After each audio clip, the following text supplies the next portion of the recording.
We'll be fine.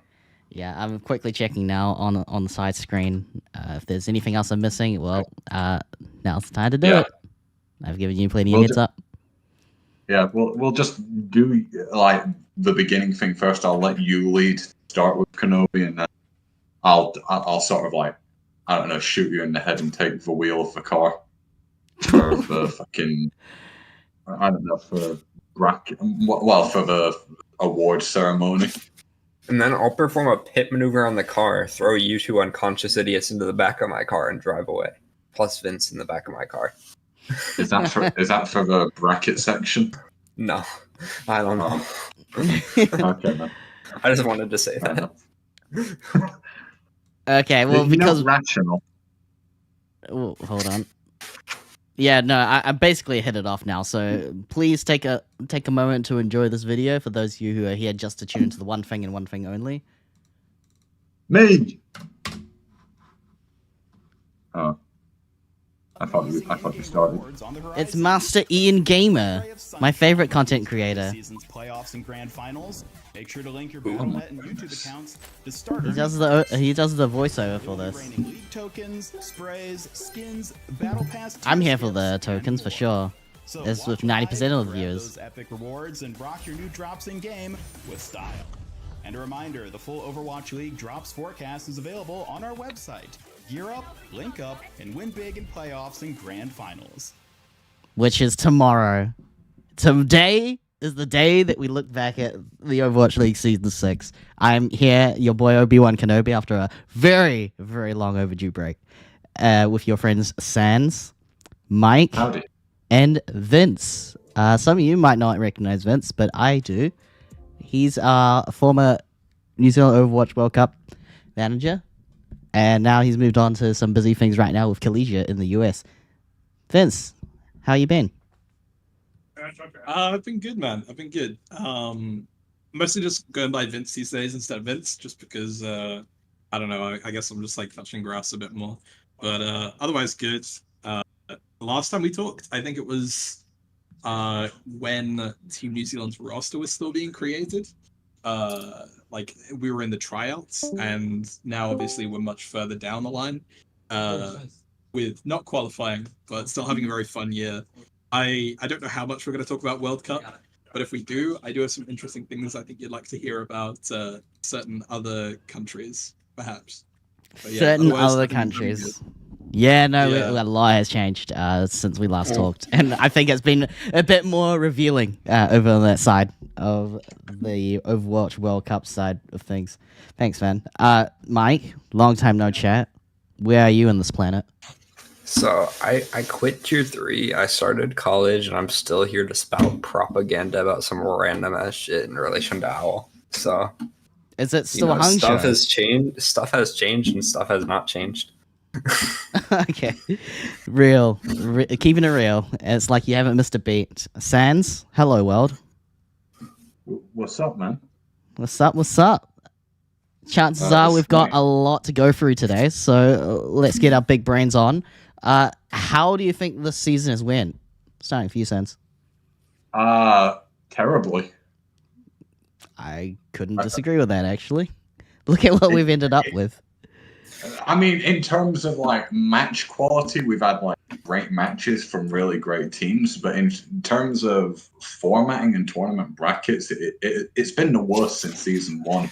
Oh, in terms of play, you're saying it's good? Fuck no, man. Like, most of the teams aren't even trying. The level of Overwatch play in relation to stuff we saw in like season 3, season 4, it's god awful. Teams just aren't trying. They're not playing fundamentally well.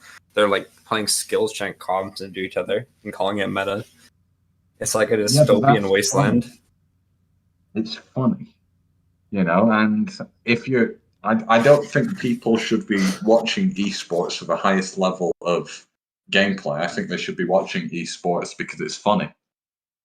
Yeah, there's a story to be told every time we start this podcast. There's always needs to be a story to be shared. Highlights, lowlights, and the comedy effect of good C9 in the playoffs.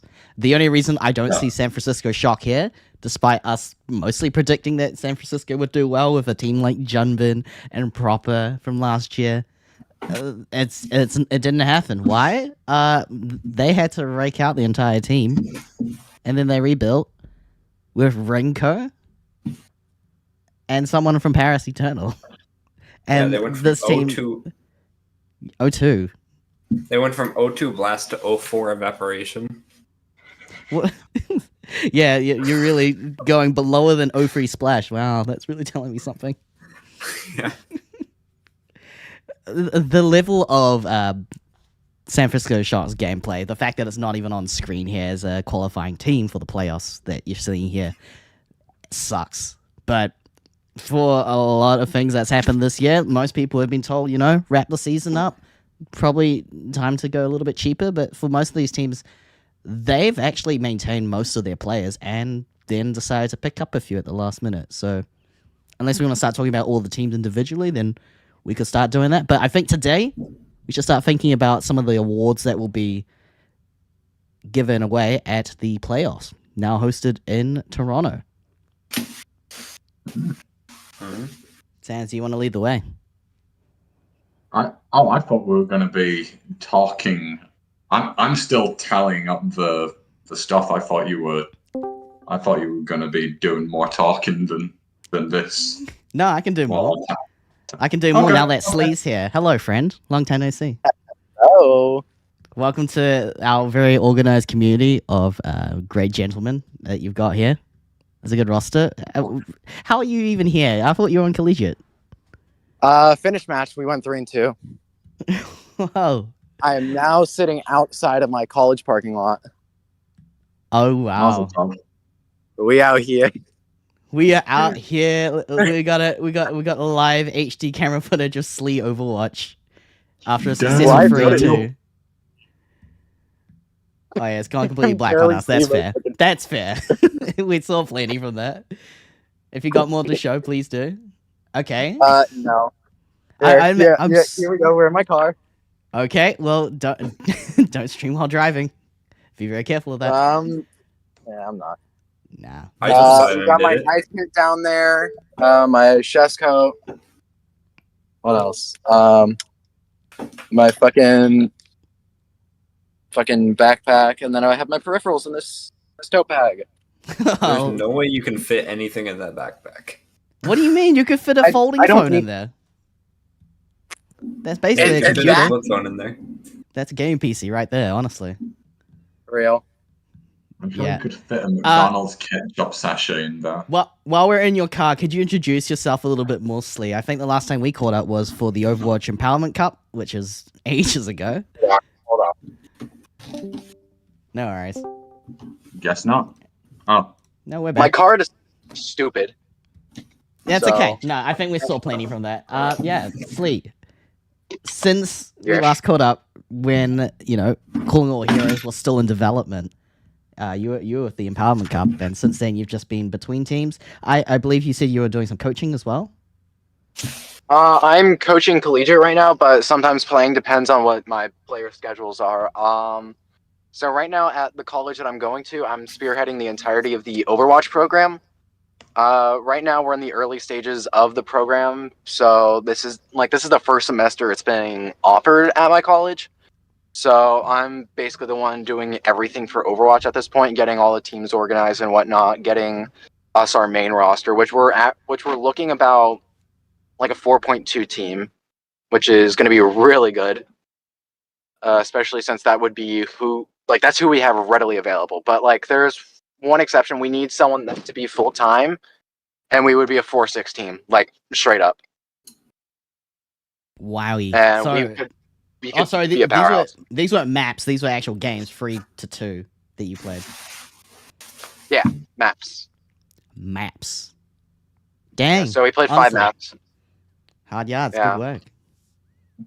And so it's worth mentioning. Vince here is from in A team right now, doing some coaching. If you want to share a little bit, how is it? Because you two are technically doing the same thing, aren't you? In the collegiate. I'm probably playing a lot more than she is. I'm actively playing while also coaching my team. But yeah, pretty similar stuff. We had some pretty weird roster things. where we were a 4.2 team over summer, and now we've had to make some changes as some people didn't get their documents ready in time. So we're getting people that are joining us mid-year, and for now we're having to scale down because we're using substitutes. So we're now a 3.8 team. So we're down to using the substitutes level of organization. That's okay. You've got players. You're still a team. Yeah. You made it over the line this time. I find it so crazy that my college decided to give us i7 13.9s with 4070s for the first semester it's being offered. Good investment. What can I say? Honestly, yeah. 14 Gen Intels. Sponsored and all that. That is terrific to hear. And you leading it. I have good faith it's going to go well. You've got the equipment. All you need is a strategy and the game plan. Yeah, so as soon as it was being offered to an extent, I joined immediately. It was supposed to be offered last semester, and they were trying to find someone to be the esports coordinator, which they didn't get until about April. So since that was nearing the end of the spring semester, that just wasn't feasible anymore. But with how everything is going right now,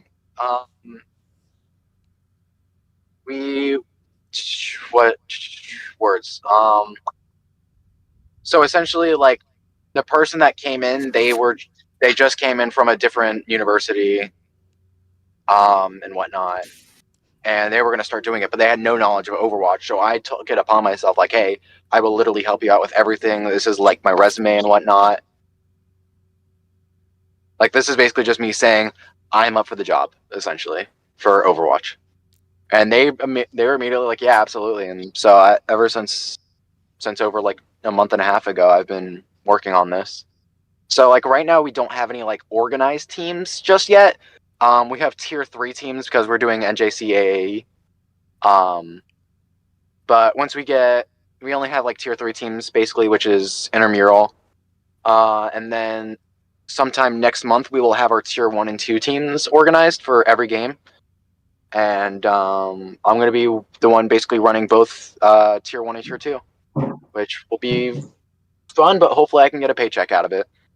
Yo, that's the goal. And are you still playing Diva since I last talked to you? Playing a lot of tank.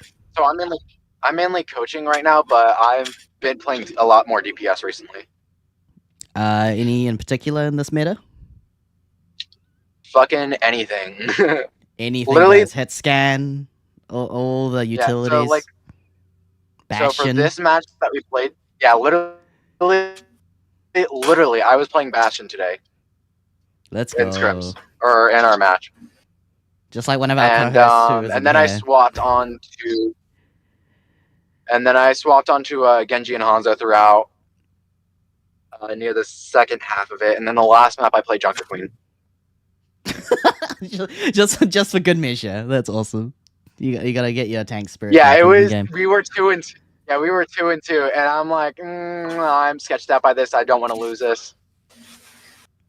Because the people we have right now, we have someone who's a 4400 peak. We have me who's hit GM1.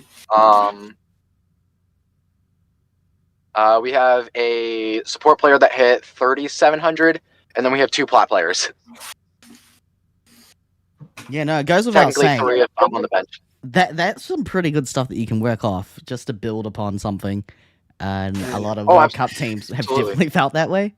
That they're working with what they got. And I think if you have heard about the experience between Team South Korea versus the Philippines, man gets a headshot, but because the payload, they couldn't even get it off 1 meter from spawn in Circuit Royale. The game entirely finishes, and this guy gets a 1 headshot kill onto, I think it was Edison or Sparkle. That's his legacy before the team was eliminated by the one and only South Korea. Yeah, well, but so one of the players. Sorry, you go. No, go ahead. Vince. No, it's fine. So one of the. Yeah, sorry, Vince has got some background noise. I think they're still playing 6 Siege behind the scenes as just someone nearby. Go on, Slee. But one of the players I've coached. So when we started doing preliminary teams before the college even got involved, we were averaging about like low gold when we started. One of the players was silver on the team, and I wasn't even playing at this time. So I was the one that was just just managing and coaching. And I got that player up to diamond in like 3 weeks. Like that was like some major improvement from them that I was like, holy shit, this is good. Also, there's an ambulance coming up to me. All good. We've got a lot lined up, so I think when it comes to a lot of the discussions, I don't know if Sans wants to get started on that. I just wanted to check where we are. What the fuck is this dude's problem? Literally goes in the one open lane and literally just cuts off this ambulance. Cutting off an ambulance. Sheesh. Fuck injured people, man. Let them die. Floridians, I swear to God, are the literal dumbest fucking drivers ever. Oh, they are nuts on the road. I've barely drive for that reason, I swear. There's too many Floridians in New Zealand. Yeah, United with some really bad traffic. Both trying to get in and out. But yeah. But yeah, so I've seen a lot of improvement because, like, in the matter of that 3-week period as well, we went from scrimming low gold to scrimming mid diamond, like in 3 weeks' time. I'll be right back. And that was just fucking crazy to me, just to see how quickly these people would improve under my coaching. That's really neat, though. I'm really glad to see that your coaching is like pretty much a giant tipping point for a lot of these players, and for you, it's actual validation right there. Guys, unfortunately, I've got to go. Oh no, I'm so sorry. But hey, thanks, I think Sans, you can argue you can argue approximate my points, right? You can a approximate good them, 50-60% at least. I'm sure I can, yes. All right, thanks. Argue on my behalf for my players. Again, thanks so much for coming in. All right, bye guys. See ya. Okay, good stopping. Catch ya. I'm here for another 35 minutes. Oh, good. Vince, how about you? Just while we're checking on time. Yeah, I mean, my Wednesdays are pretty free. I have no NACE, no any CC games, no scrims. The only issue is like the Rainbow Six team, but they're in between maps right now. So yeah, so if you can do it for the long haul, then you're doing great. Then, so just before I misstart, Slee, I guess because I won't be able to get your votes in 30 minutes time, or maybe if you want to just talk about them, have you been keeping up with Overwatch League? The players and the teams, MVP. Not much. I'll be real. I've been out of the loop for competitive for like a couple of months, and I've recently just started getting back into it because after the last Calling All Heroes that I played, I basically just stopped entirely. I didn't really play like the coming weeks after I was done with Kyrix, because Kyrix was really bad. Like, we were like seed 17th out of 19th. It was such a bad showing, but it was just, there was just so many internal issues that culminated to why we got that seed. And so just because of that, like, I just kind of was like, I'm kind of done. Like, it's not as fun as it used to be. And once I got this opportunity, that's when I started getting back into it, or when I even saw that this was going to be a thing. Was that the major one that you were competing in, and did you get as far into the qualifiers, or are we thinking of somewhere more recent, like Major 2? Major 2. It was Calling All Heroes Major 2. Got it. What team? What was your team's name again? Kyrix. Gotcha. So. Yeah, very competitive. Second major, and the third coming up for Toronto. If I'm not mistaken, this one's being hosted by Toronto Defiant. The last one was by Washington Justice. At least the platforms that are there for Calling All Heroes are still going and thriving. But yeah, the competition is starting to get to that point where it's getting kind of tough. But also, I'm glad that you managed to find an opportunity out in coaching. Any other highlights? Yeah. So, an owl for you specifically? Any observations? Because we just started off this podcast going, yeah, I think the format has probably been some of the worst that we've seen up to this point. And Vince, if you're welcome to chip in, let me know. this has probably just been the worst season I've seen from even the beginning. It's like you have some of these like big name teams that have just fucking fallen off. Like you have San Francisco Shock, who performed horribly this season comparative to like their entire portfolio. And like you have teams like Florida Mayhem literally going like what, 12-2 for the regular season? Pretty solid record.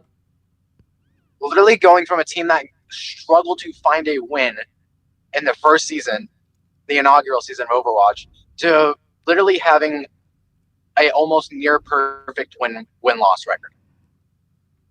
Like that is serious change. Like really big.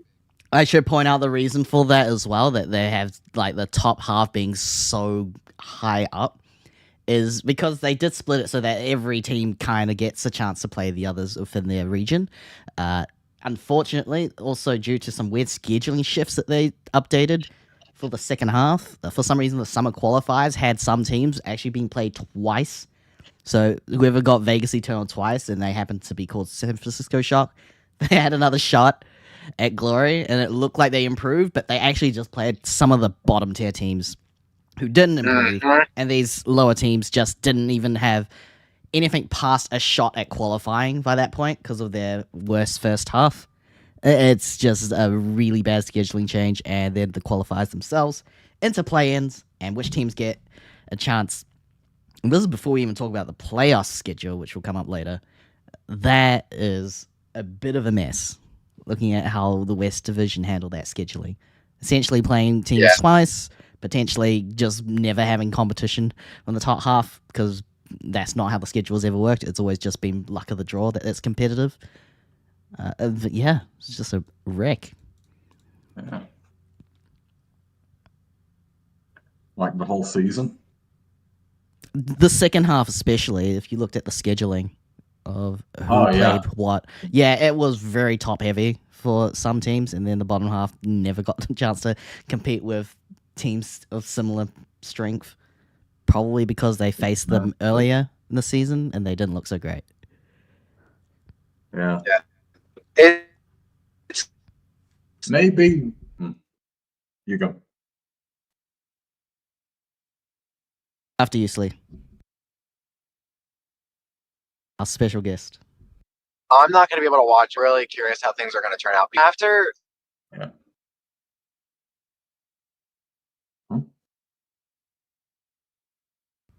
I think there is just a slight delay. Slee's Discord's just catching up. I'll give it a few more seconds. Like,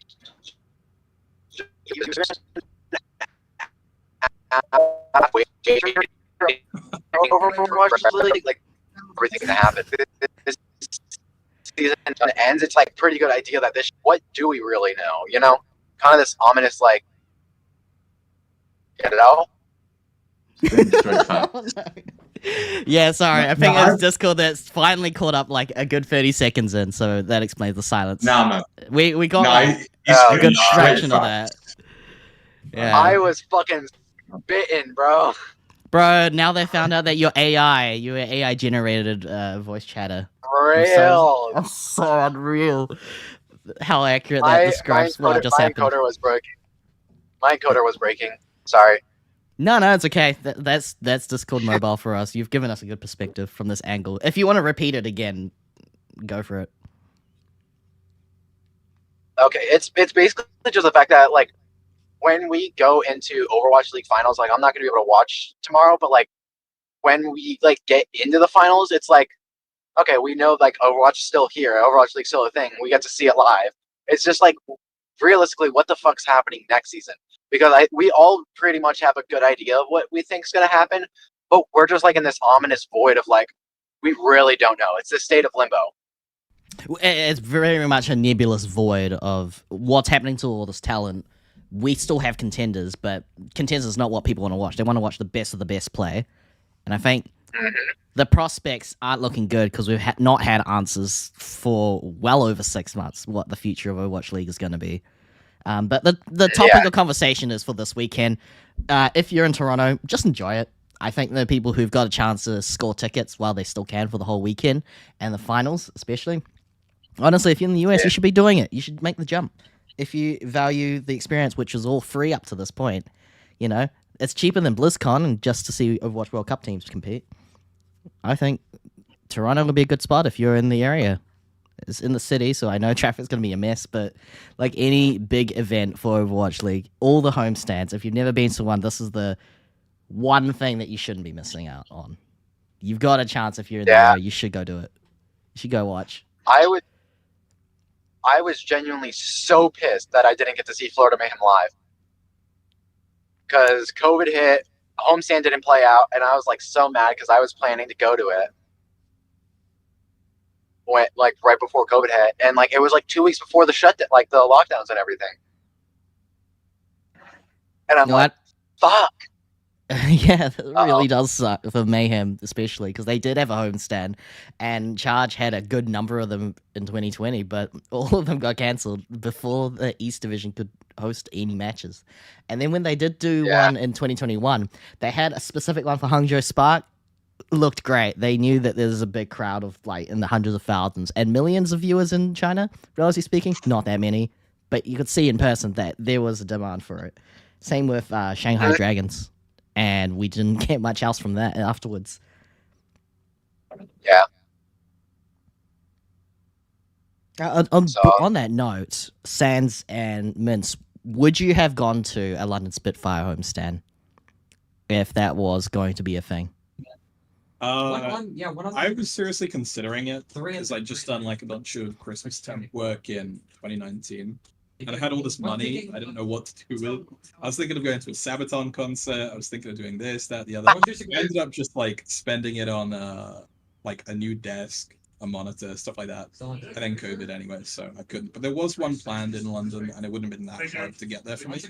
I would have wanted to go to the Toronto homestand because it's actually not that far away from me. I'm in Massachusetts. I suppose like, it's.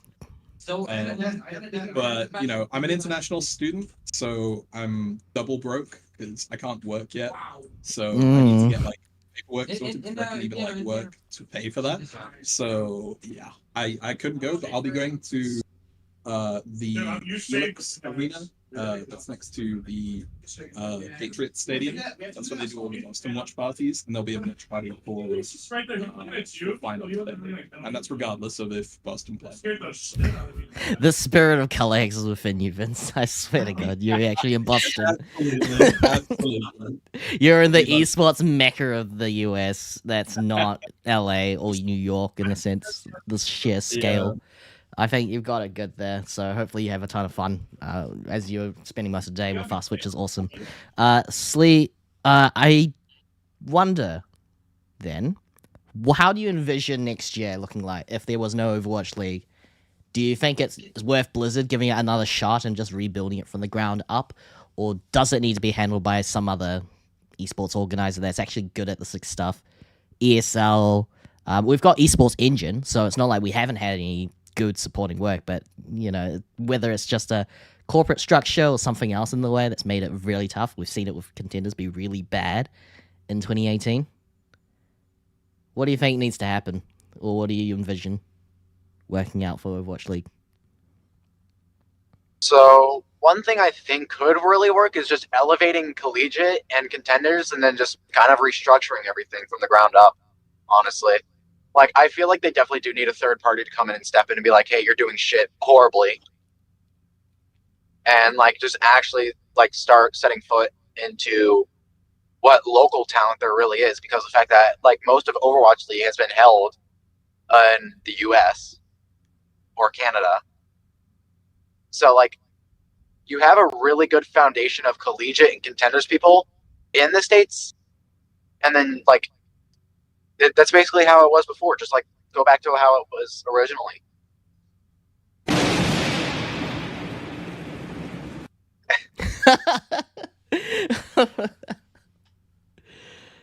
No one dares expect the soundboard to cue us to the next segment. Now, did you actually have any, and just anything before I just miss out on a chance to ask you? Any rookies of the year, coaches of the year, anybody that stuck out in your chance of even Overwatch League mention in your space? Slee? Shit, not really, but vote someone for MVP. Someone for MVP that's managed to secrete into your real estate Yeah, before a mayhem game. that's like the only fucking. That's literally the only fucking thing I know. I didn't catch up with MVPs and whatnot. Fair enough. Fair And, enough. I'm not scaling it too Yeah, heavily right, on right. anything but your awareness of it, so that's all good. Yeah. Nothing more to add to that, to be honest. But any way that people can reach out to you? I guess I just want to wrap it up, unless you got to get going sooner. Where can people reach you? I got another 20 minutes, man. I'm chilling. Oh, cool. That's all Oh, good. sweet. But Do you have 20 minutes to fill out this really On mobile? vote for Maybe. each Overwatch League like award candidate? Maybe later. I think It it would be definitely good did to take- send it through. It didn't take anybody 1 hour and 12 minutes to do before we started recording. Not all. a single person. Not me. Not at all. But yeah, you can. I mean, the only really social media that I use at this point is just Twitter, and it's SL33OW. I mean, that's kind of it. Ah, yes, SL33. And then my Discord is SL33OW. And then I have my Discord is on there as well. That's the only those are the really only places you can really contact me besides email. And What Yeah, about my your fucking phone phone number? yeah, that ain't giving out. The only people that, dude, not even any of my collegiate players has my phone number. Not even my But- boss has my phone number, right? He contacts me through like Teams, and that's about the only way you can reach out to me. This week, I said, "Yeah, no, I'm taking a break." It's like, well, okay, make sure you keep your Teams open. No, I switched that bad boy off, uninstalled it even. Yeah. I'm taking this week So off. true. Fuck you. It's off. Yeah, it's off. What's off is off. Yep. What else Very could we cool. ask you? Just since 20 minutes doesn't seem like a lot, at least in my head, because I spent an hour 20 minutes on a form. Ask me more about collegiate shit. Well, I guess the future of collegiate seems like it's in the right place, but it sounds like there's some improvements to be had as well with the new format. Like, it's nice to have those minor and major beats. Or as a player / coach, do you think that's, it's reassuring there's a format to look forward to, but that's for Definitely, I think 2024. the minor and major definitely it's something that's really good, especially because of the fact that you have competitive teams that have literally all the resources in the world, like Maryville and shit like that are competing in the A bracket. But then you have teams that don't have that fortunate budget to, get like a 4,600 roster, but they can only afford to get what they get at their local college. And I feel like that just opens up so many opportunities for colleges that are really underrepresented. And like, even for a college like mine, like, since like we're having like a really massive budget cut out for this, and we're gonna have scouting coming up soon. We have so much just planned out already for this program for next semester, and it looks really solid. Like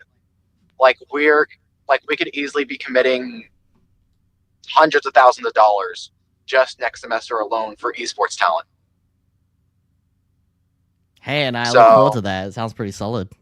A lot of the equipment is on the right place. The kind of timing and the investment and the resources, and of course, quality coaching is always really cool. Like to see that all come together. Anything else, of course, to note in terms of like how that's being organized? It's all through you, and you just kind of make it happen. It's like the genie in a bottle.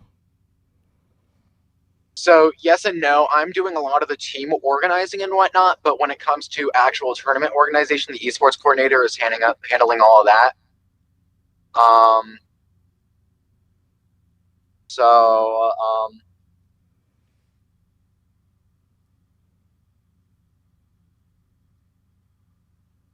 Sorry, traffic moment.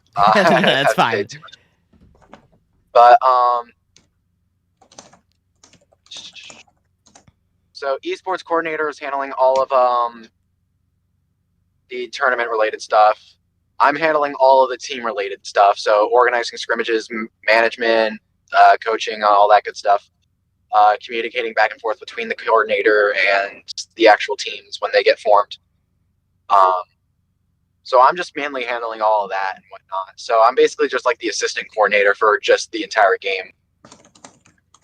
So I don't go to any of the meetings or whatnot. I relay information as easily as I can and whatnot. So I'm just a middleman.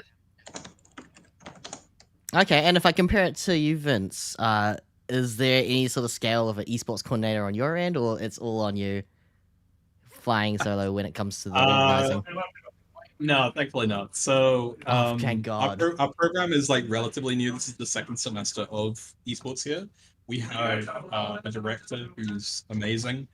He doesn't have any coordinators below him or anything like that, but he handles it all pretty well. And then he has like student captains, which work well with him to like organize scrims, whatever it needs to be.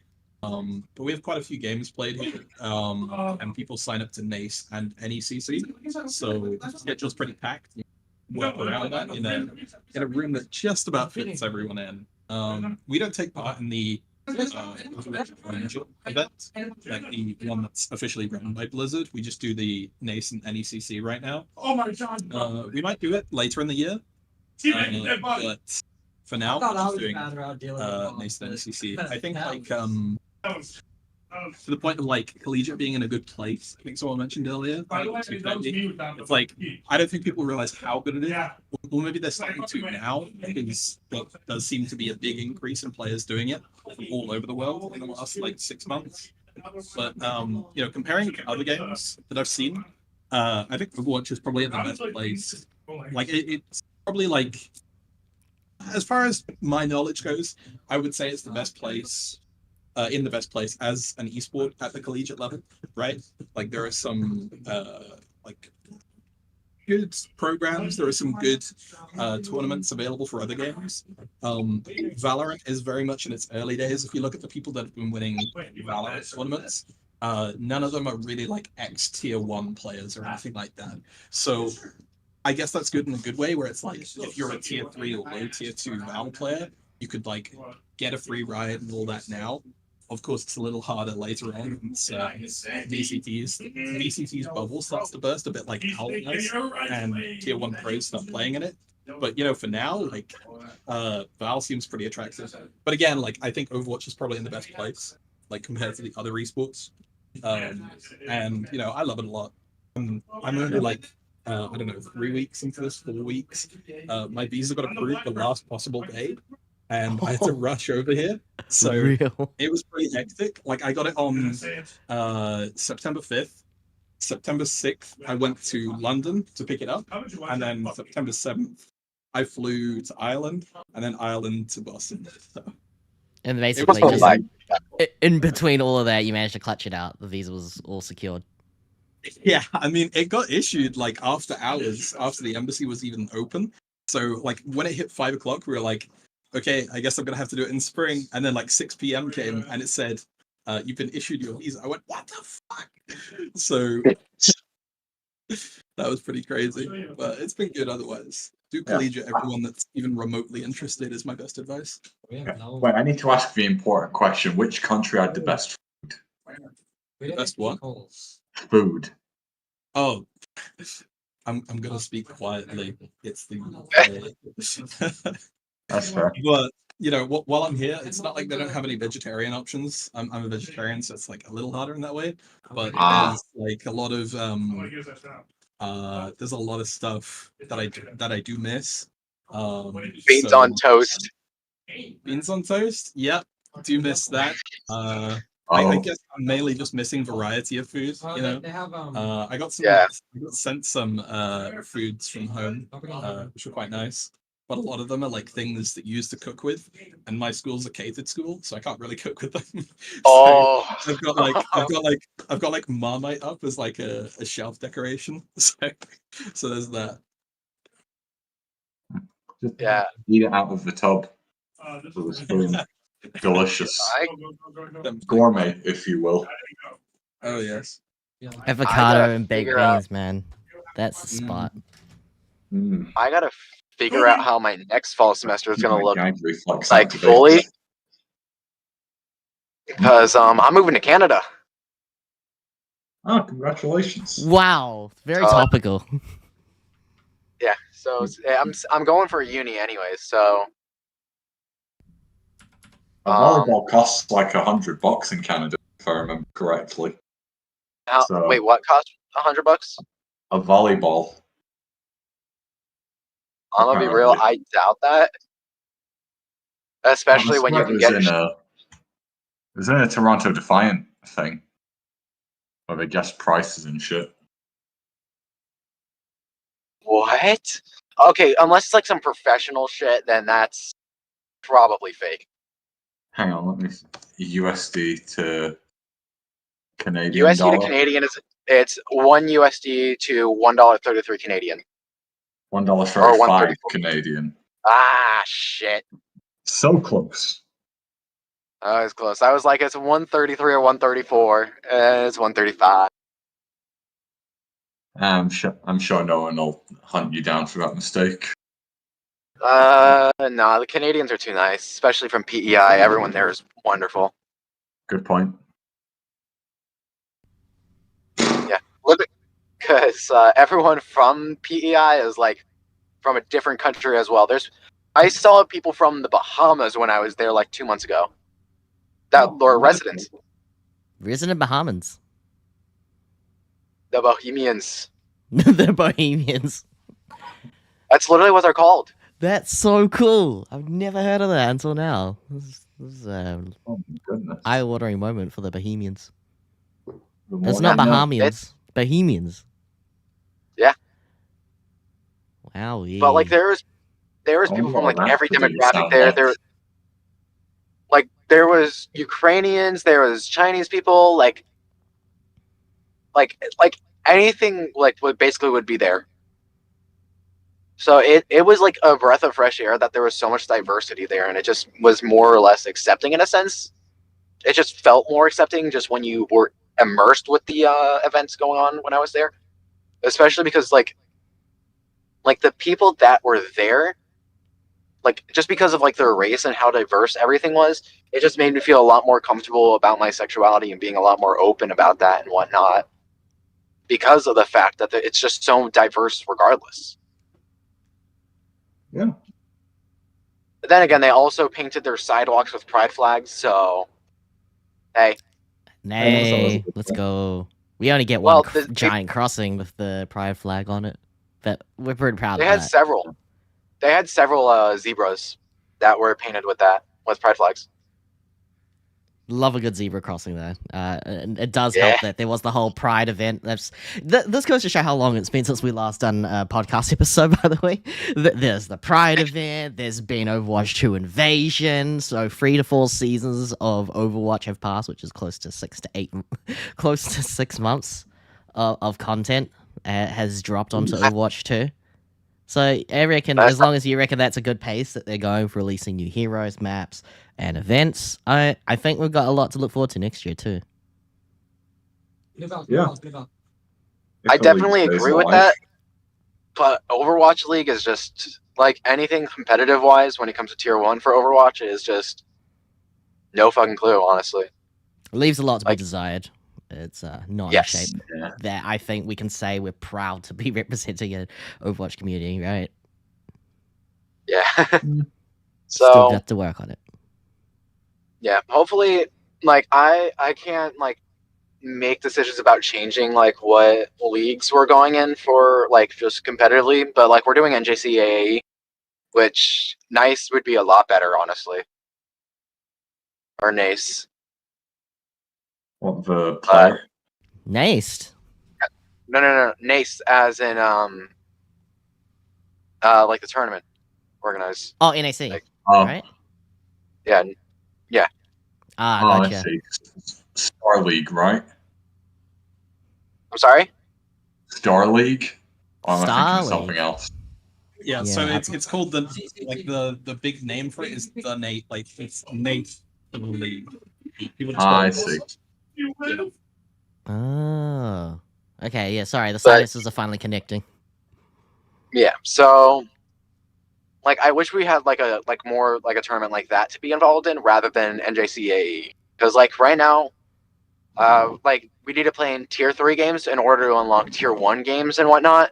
And right now there's only 30 teams that are competing in tier 3.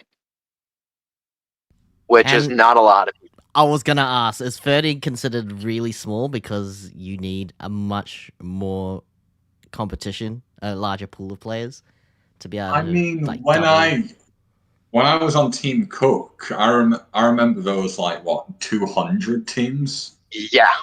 competing. So, and we finished like I don't know, 80 something on our debut. Yeah, so it's like So- open division scaled down to a third essentially. Yeah. Any more than that, it does start to blow up, but it's already quite a hard thing to do for Overwatch 2, at least, to get that many interested teams. Yeah. And of course, that's at any level at that stage, right? It's just anyone who can make it out of the top. Doesn't matter what rank, really. And then That's the so kind of tier thing 3 you as want. well for tier 3 for NJCAE is like it's literally for everyone. So even if they're not at the college but they're friends with someone at the college that's playing on that team, they can literally play. If they're in college and they're not even ranked, rated, if you play Valorant and you like, oh, I could download Overwatch, yeah, that still counts as someone who can contribute to the open division pool. And, you know, you can go the distance and that can be an achievement in and of itself. Yeah. Absolutely real. I am now pulling in, so to my neighborhood. So Yeah. I'm surprised you managed to hold this conversation all throughout your drive, to be honest. it's I either It's the type and talk to first- someone for like an hour. First time that the podcast has been on the road, quite literally. In somebody's pocket. Glad that we got to be part of that little journey. Well, you're playing through my car anyway, so Bluetooth, yay. Totally. Wait, so, charm. What, if you don't mind me asking, what kind of car is this? It is a 2017 Ford Explorer EcoBoost. Wow.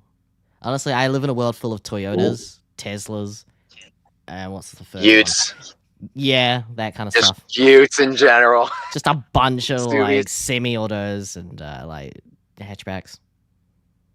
Definitely Yeah. one for it in New Zealand for Toyotas. But yeah, so that's that for me. No, thank you so much. That's really insightful, and I'm glad that you got something to part with us. So much that's happened over the last 12-ish, 18 months. This was last talked on the pod.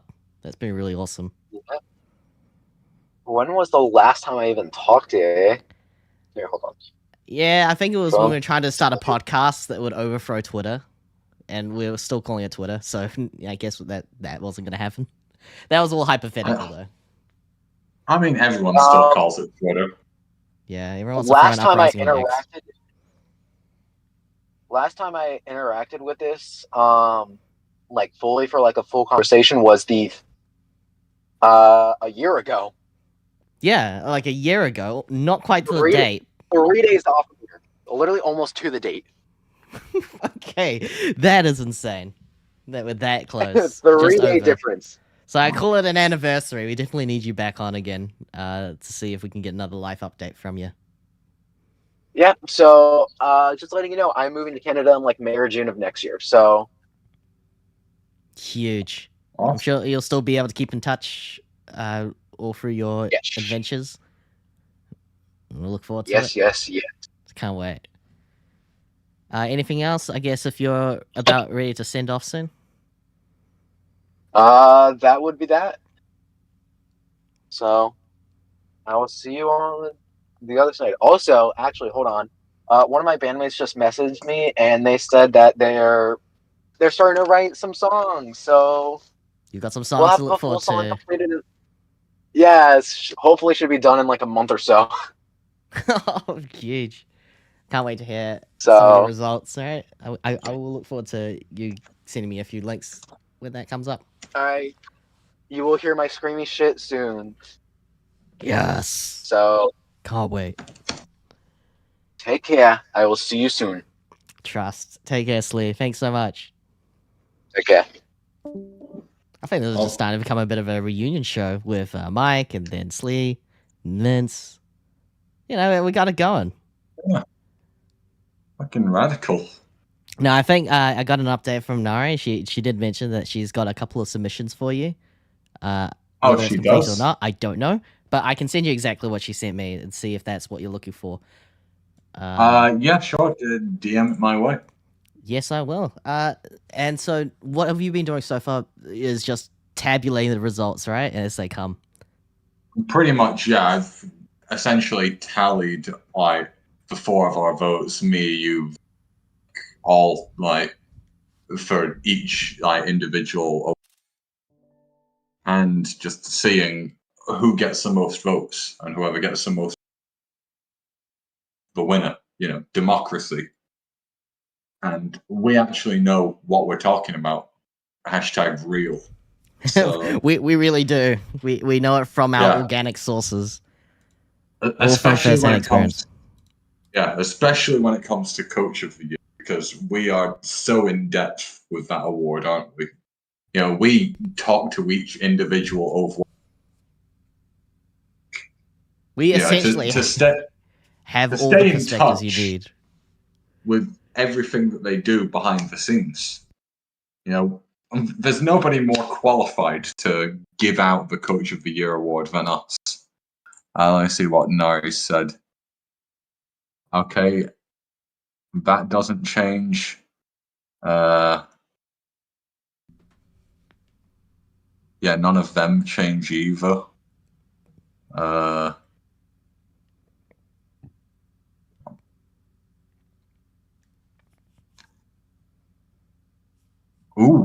Actually, that It does.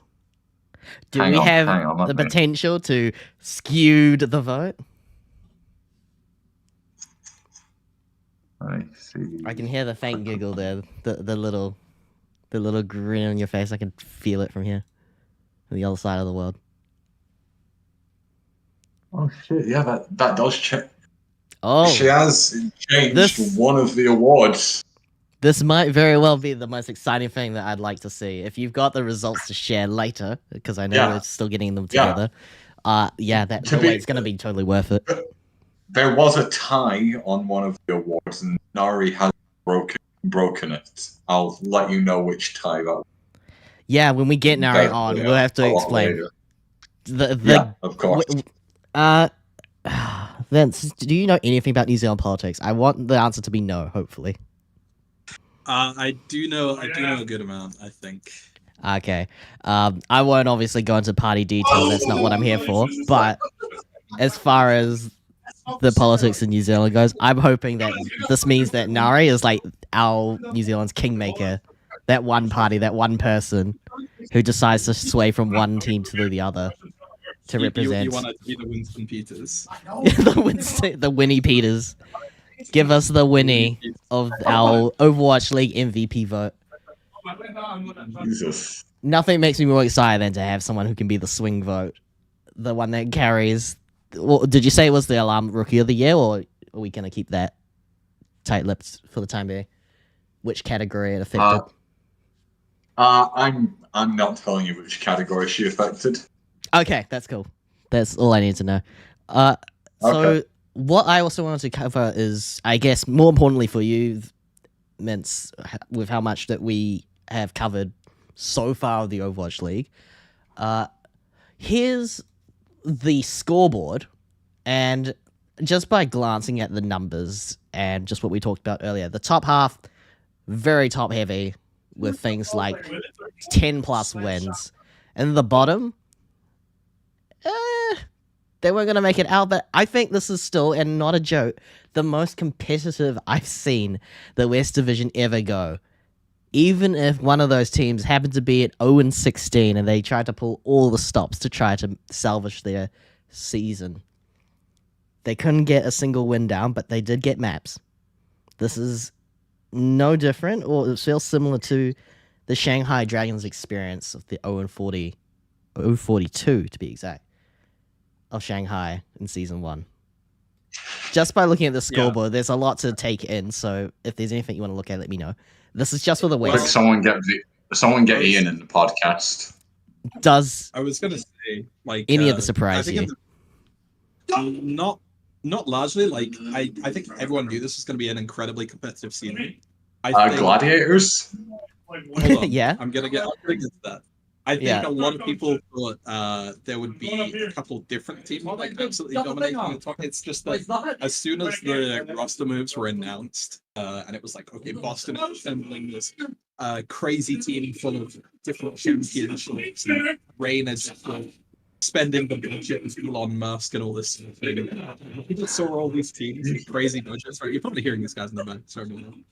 I think we got most of it. Yeah, Boston and Atlanta basically spending to the roof and then breaking it. People said like the like top 4, top 5 is going to be like incredibly dominant, and then like towards the bottom it's going to be incredibly uncompetitive. But there have been some teams which have just like haven't lived up to the hype at all. E.g. Shock, E.g. Glad, right?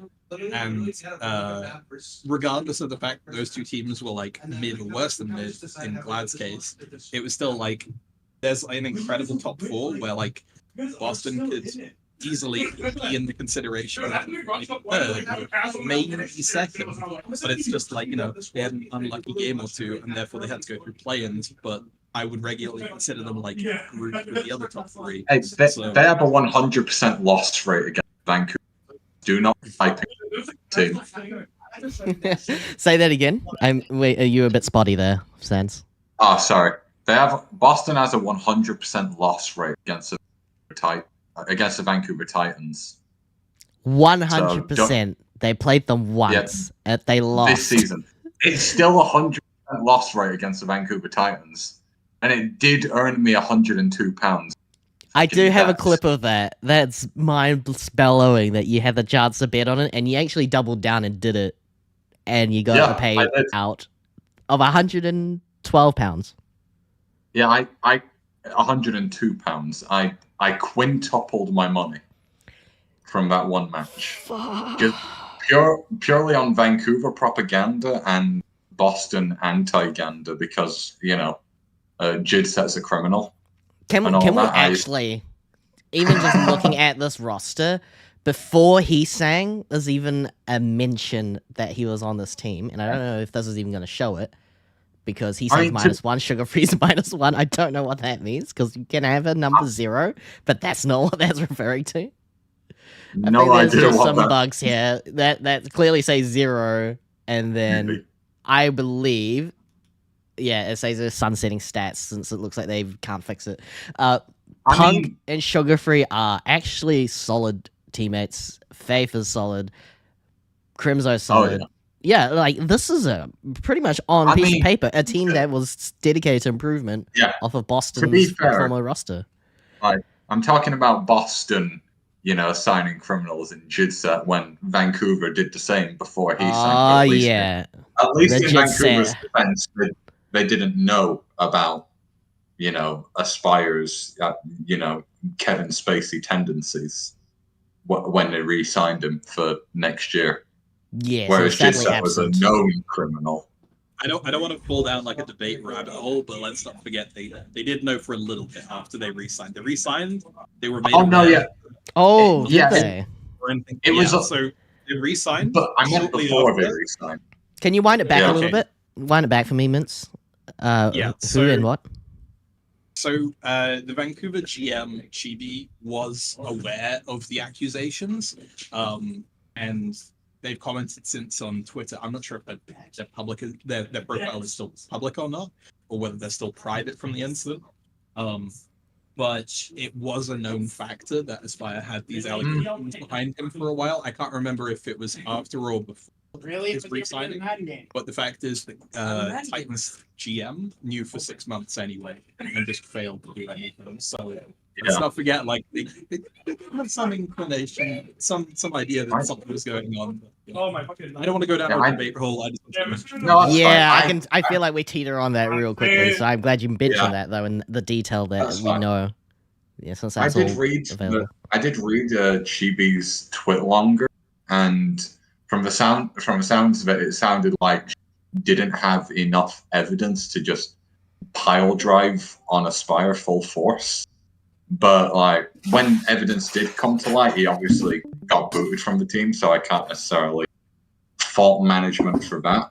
You know, they waited until they had all their cards in the deck to ruin his life, which I think is a good thing. And it affected their first half of the season. Like, to be honest, they didn't have a great overall first half, you'd reckon? Despite, obviously, the great success they've actually had with Aspire, no doubt. No, I mean, it wasn't qualifying or anything. Vancouver played exactly to my expectations in the first half.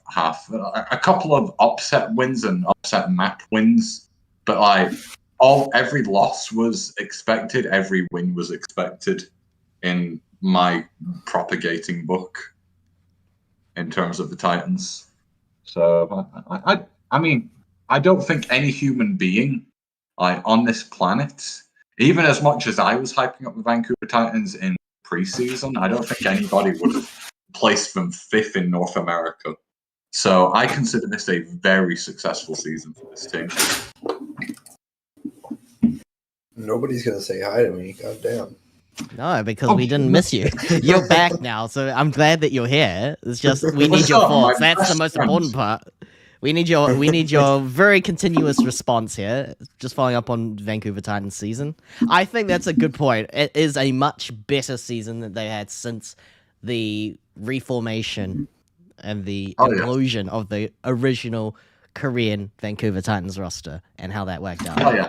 This is finally them coming to form as a Western mixed roster team, and he's saying certainly tip them into a more favorable bucket. Just later on, it wasn't really championship worthy to speak of, but they still had a lot on their own. And I think it was to this point, like coming off of a Boston core that was not very good last year. I would like to defend that take.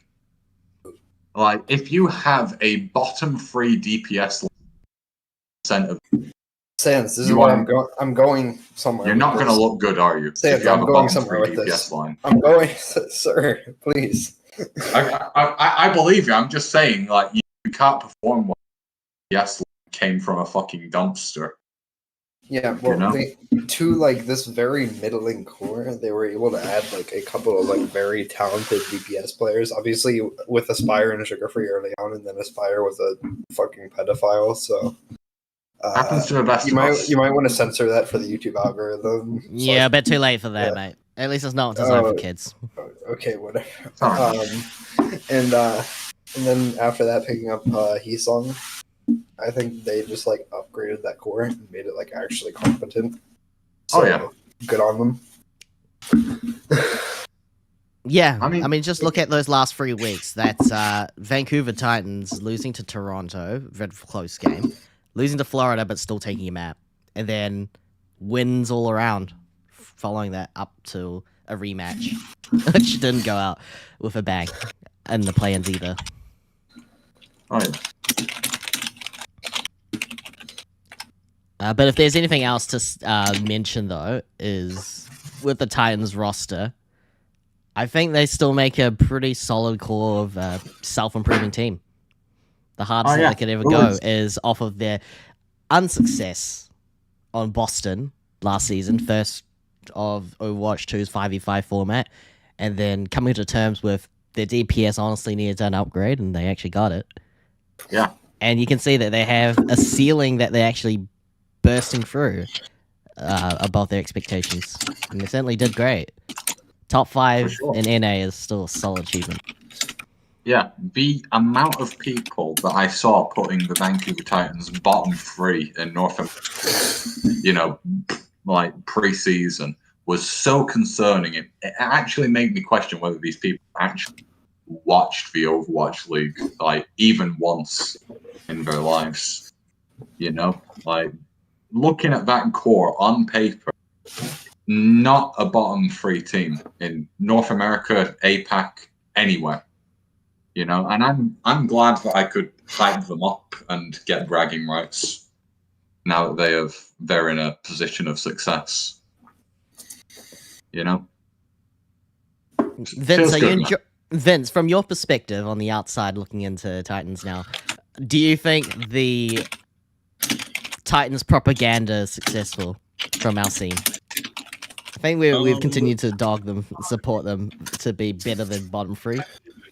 So Top 3. Titans have been going for like sustainability ever since they had to drop Runaway because they like spent way too much on that roster.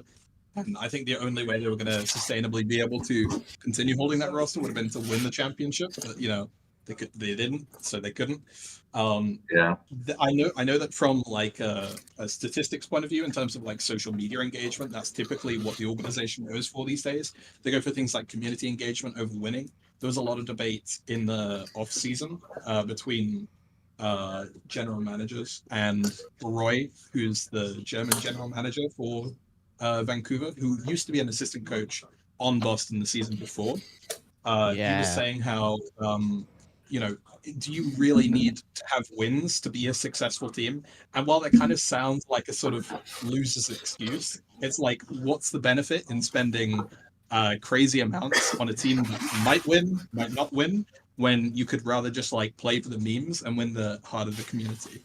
So by picking up that like Boston core, which was doing pretty well by the end of the year, before they moved over to Titans, like, you can exploit the fact that you have a kind of a budget roster. It's an established core. It just made a lot of sense to pick them up, and then like from that they can sort of like link a mid-ish team that you don't have to spend crazy on, and then like combine that with the goals, which are just to win over the community. And I think from Vancouver's point of view, like, of course they want to go to playoffs, of course they want to do well, but like, they've made it as far as they have. Sorry, this has been the most successful year since the Runaway roster, and they were very happy about it. They publicly tweeted like, we are so happy that we've been able to give a really good year. Like, just getting play-ins is better than 2 years previous. So I don't know. I like Vancouver for being a little bit smart about the league. They know they don't have to spend megabucks. They know they don't have to win even. They just have to like play their cards right, and people will like them. And that's what they've done. So yeah. They also signed Mr. You Gon' Die, so how could they lose? Lenny? Yeah. That's Lenny right. season all day. And it really did pay off. It's Lenny time. Exactly. To see Lenny pop off against Boston Uprising is one of those things you will never forget in your life if you saw that for the first time. Just that up-and-comer actually pulling all the stops on Tracer against, a former legendary Tracer. If I'm thinking Prophet, no, I meant more like Bird Ring in that sense. And that's still toppling, the Kings, former Kings, that Boston Uprising inside. What's another team? Looking at this list of standings that also stands out. All I can say is, before I even go to the actual team discussion, Toronto Defiant with the 50-50. Let's talk about the Defiant. Perfection. That's I how really are they want to talk about the Defiant. How are they on gas two up sides? The Defiant. Gas them up for me. What is this Toronto Defiant roster? This was American Tornado, who had a chance to basically face off against London Spitfire several times. Let me paint a picture for you. So this team rolls into the season with 3 talented coaches, but not like super well versed in terms of like working with like team environments and stuff. They're like good coaches, not like good environmental coaches. And guys like No Hill or Casaurus, and one silly player, exactly one like mental mediator, that being Sam. That's what they rolled in with. And so they lose a couple of games, right? And so they bench Sam. They lose a couple of games, and all of a sudden, Sam's not in the game. He's not regulating mental. Like, the team is boomed. Like every time they're rolling up, they're kind of just like being mad at each other, everything like that. And so you can't really win with that. And then so they overhaul the roster. They drop some players that I imagine were like toxic in scrims and matches, most likely. And then they also dropped Sam because I think he just lost interest in the game. Or no, he didn't because he went to a new team. But I imagine it was something along the lines of he got boomed, and when he was supposed to be the mental mediator, that's not good. And then they bring in guys like Opener, who are like really goofy, like good guys. And all of a sudden that team is like, boom, they're ready. So I think if they have that roster the whole season, number one, I think they almost make it into playoffs, like just in the top 3. Like not they don't, but it's like very close, like with them and Boston in the standings. And I think they're in a much better spot in play-ins with like more scrim time and stuff as a unit. So that it's just a story of a mishandled roster, like a tilting roster.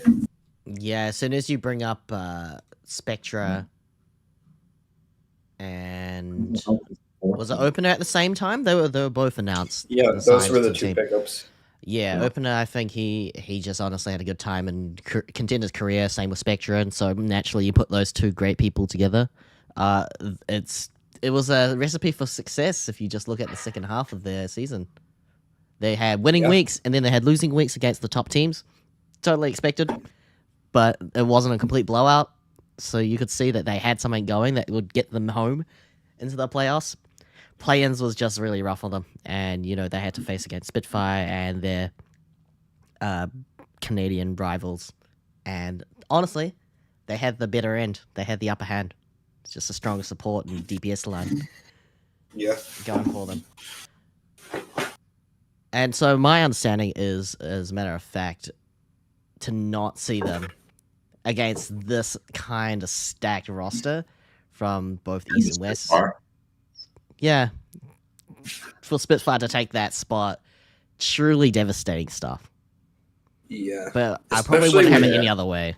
Like, the Spitfire arc has been very long in the 2. It's very funny. It's very long, but it's also a fraudulent team. Like, this is not a good team. This is not a team that deserves to win. Team? This is not a team that anyone should care for. This is a team that is frankly being disrespectful to Overwatch, because this is a team that rolls up. They play a comp that is terrible, mind you, but they're exploiting the fact that every other team is shit.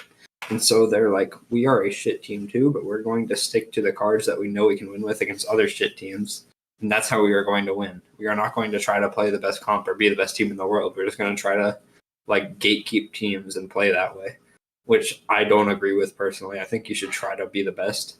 So I think that's a dishonest and fraudulent team, and like handled very poorly from like a honor of the game perspective. And if they were actually a good team that deserved to win, they would be playing better. I have to go in a second, but I would vehemently disagree. Go. Add in. Go on. Like I don't even dispute that they're kind of like rush one tricks.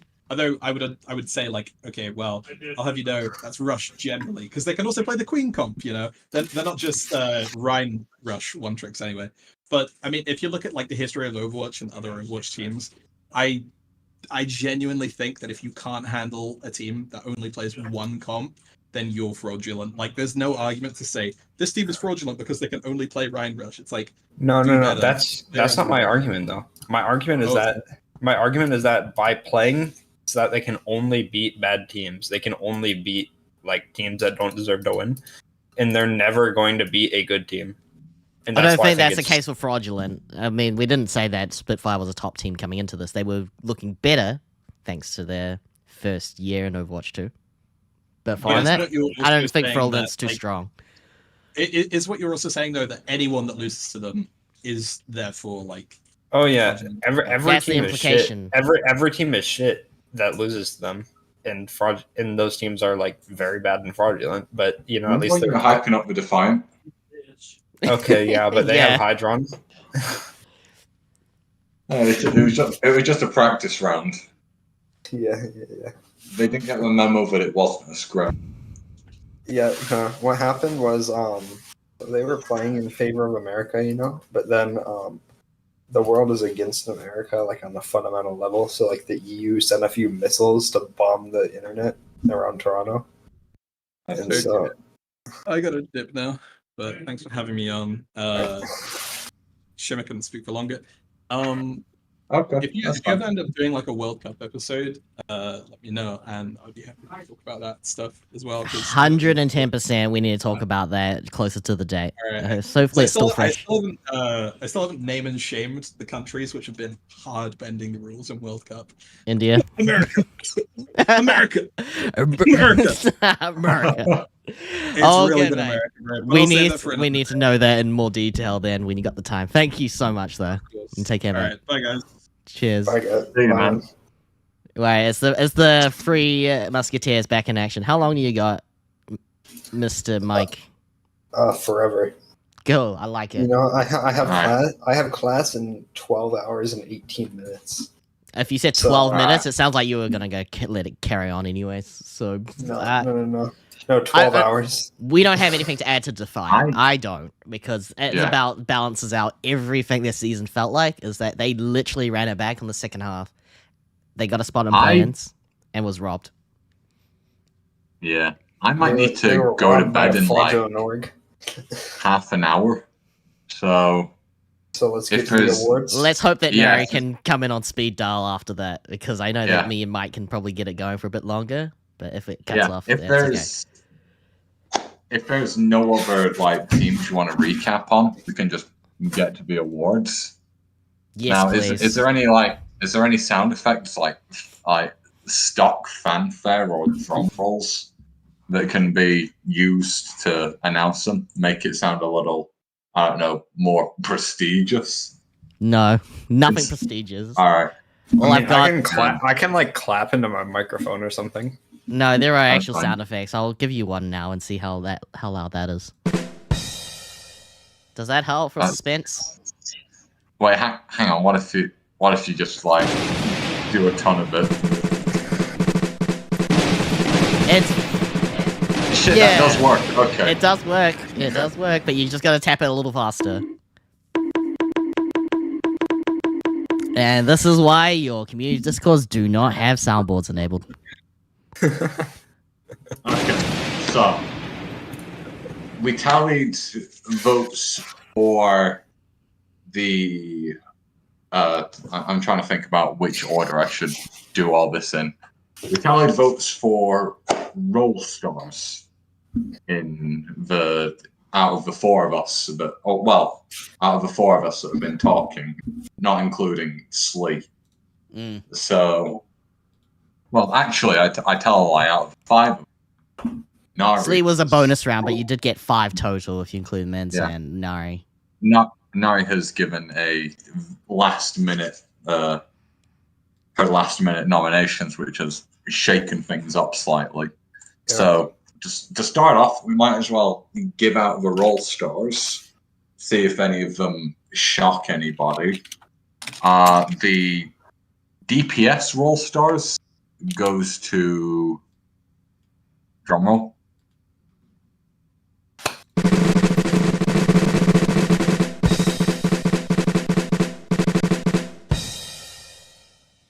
Lip. Pelican, Stalker, and Zest. Stalker. Pelican? Okay. Wait, did I nominate top, Stalker? though.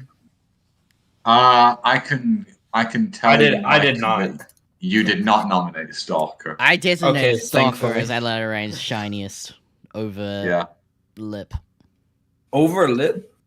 barely That sounds missing wrong, but yes. out. Yeah, that is Farther. very weird. That is Brother. correct. Bear- That is how I submitted Bear- it. Can Yeah. we get everyone's individual list for DPS? For Can you each? please Uh, not? Yes, We've got a lot to go through. We got No, can tank we get ones like and no support one, sense? please? Can you just name like any weird ones, like any weird nominations Okay. for each? I can. Do I you can have any tell you that outliers? That's what we want here. if I'm. Yeah, I was about to say, if I may, the 2 nominees that barely skimped out were Hydron and Alpha. For I did DPS. throw Hydron in there as my number 2, I believe. Yeah. Alpha U, rip.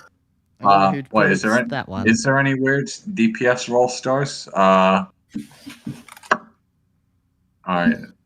none over there. No, I think your DPS Proper. ones are pretty much covered. Proper Maiden? Decay? Someone chose Decay. Was it Nari?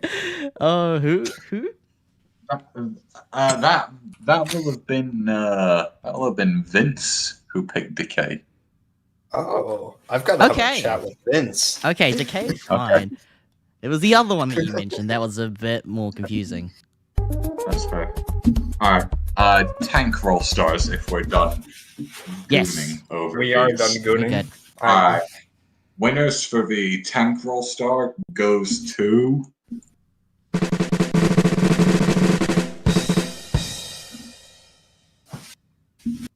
I'm going to stop that.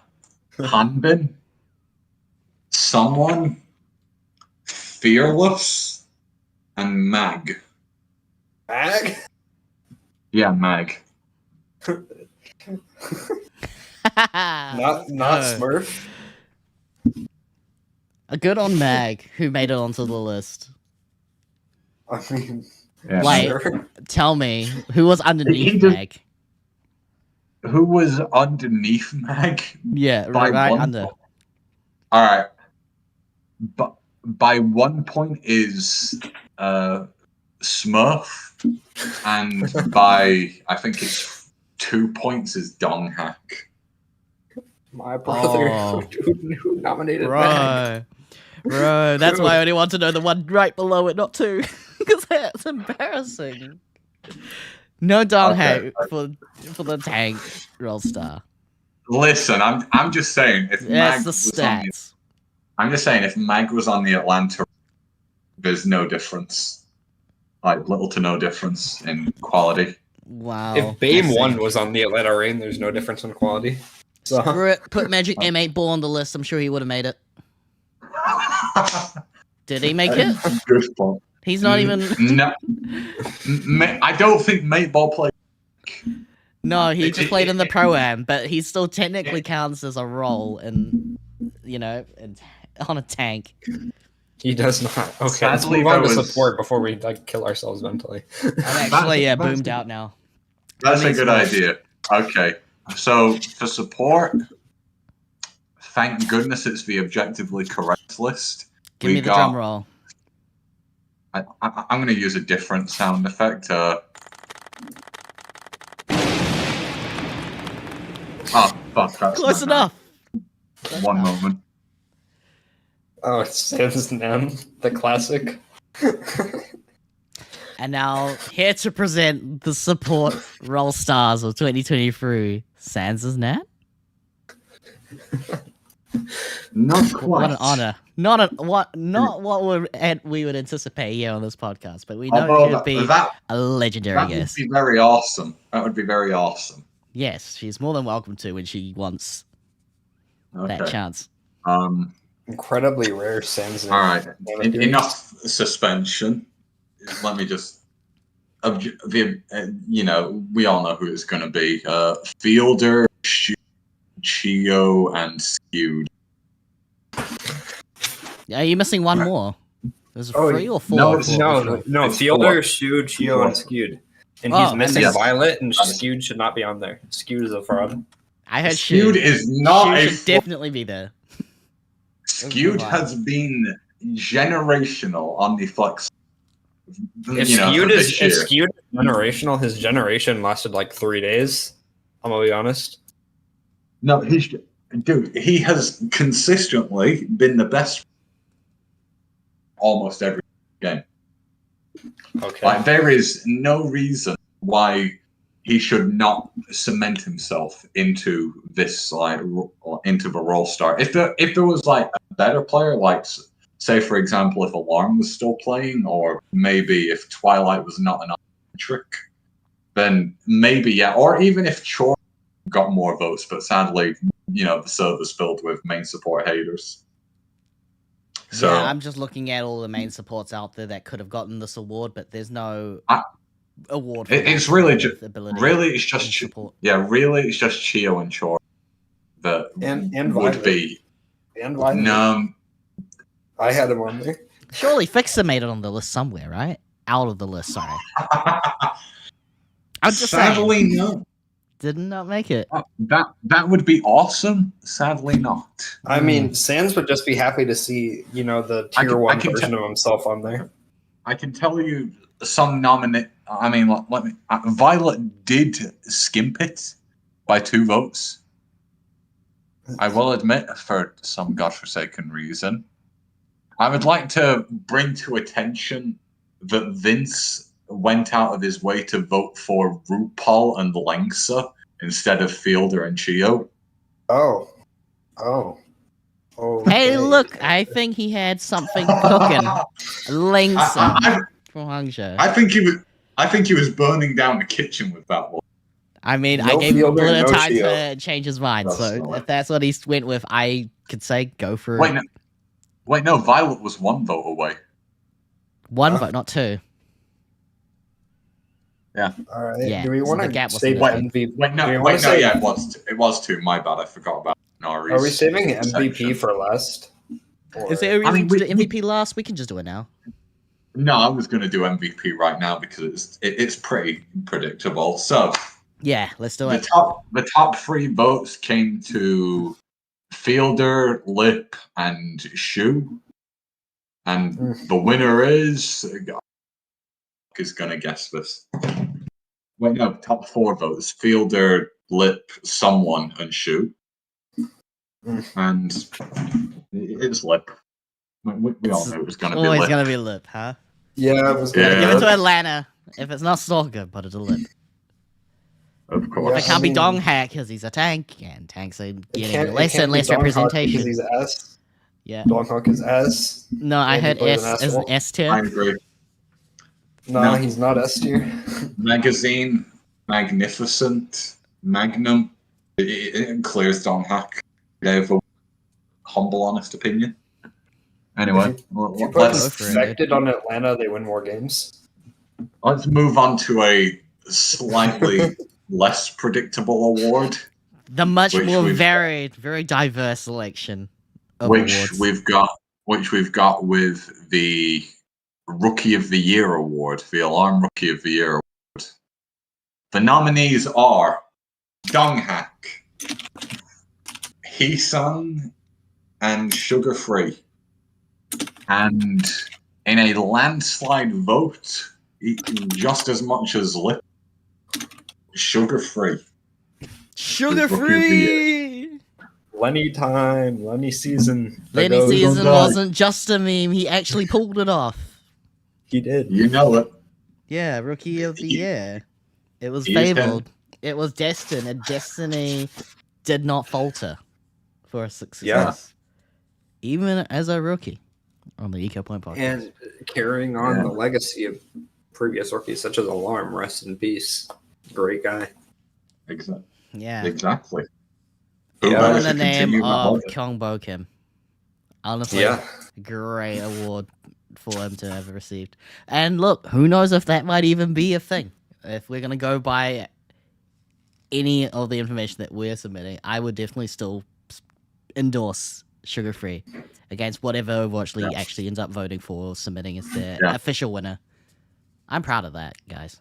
I'm proud that it comes to that. I mean, our vote is the only one that really matters. So Yeah. we're the most prestigious. When they reveal the awards during Grand Finals weekend or whenever they do it, they're just gonna like splice in the Ecopoint podcast and cut out the original segment. You know, this part where it say 25% was contributed by the media? Like, we're talking like people on X. And I'm pretty sure most of them have been around for ages talking about the same old teams and the same old people. So Yeah, and that's why we're here to Prophet give you ends up the somewhere. real perspective. Yeah. Proper is the Rookie of the Year for 2nd year in a row. What kind of rookie is that? I don't know. Maybe he's on support? Go give it. I mean, Give it a shot. Hey guys, I mean, to be fair, like, who's really going to trust the words of Twitter? You know, for like prestigious opinions. Nobody. This is a real place. Now, speaking of which, a award we all have the appropriate insight. Coach of the Year. because we I talk mean, to hey, all the I'm a coaches coach. every day. I'm a coach. That's man. right. Let's get it. I can psychoanalyze them. Let's get it. Exactly. So, the nominees are Gunba, Rush, and Jin. And the winner goes to Gunba from the Florida Mayhem. Woohoo. Holy smokes, he did it. Where did Gator land, and where did the fraud Christopher land? No, where did the fraud Gator land? Where did Christopher the goat go? Let me see. Gator landed direct 2 votes behind, and Mike, you voted for 4 people. No, I put So Christopher as a -1, man. Yeah, that was a meme one. You're that low, Christopher. I would meet and shake hands with this guy, but I would never say that to his face. Too much respect for the man. If that's the case, Christopher came dead last. Yeah, he wasn't It was actually in the -1 running. points. I can't believe you put him as -1 in your submission. God damn. And he actually took the bait. Sans actually read that as a vote. Christopher's Yeah, listen, cursed demon, man. Mike, It happens to what the the hell? best of us. Assume. Yeah, forgiveness is all I can ask for. Yeah. Gator did come 4th because I voted for. He was the only other coach that got a vote. More than one vote or just a vote? Christopher got a negative vote. Gator only got 3 votes. Everyone else got 5, I think. Then Christopher's just dead last. Is it Dennis Havelka time? It is Dennis Dennis Havelka time? Yeah, it is Dennis Havelka time. How many submissions did we get? Not so much how many people voted, but how many nominees did we have total? Let me count. Let me just count exactly how many nominees. I think every single person on one nominee. Let me just check. Vince places. Let me just see. Dennis. Yep. Yeah, there he is. So Mike plays a second and places- third place picks if there was any. I think it's only time for one. We didn't have that many options. Mike is the only person who gave out 3 votes out of all of us. And I had 3 good votes. They're all American players. What the fuck is a kilometer? That is true. Yes, that is true. Just slide that underneath. What the fuck is a kilometer? The nominees are Hydron, Faraway 1987, and Rack Attack. Rack Attack. That one's a community vote for sure. Yeah. And the winner is...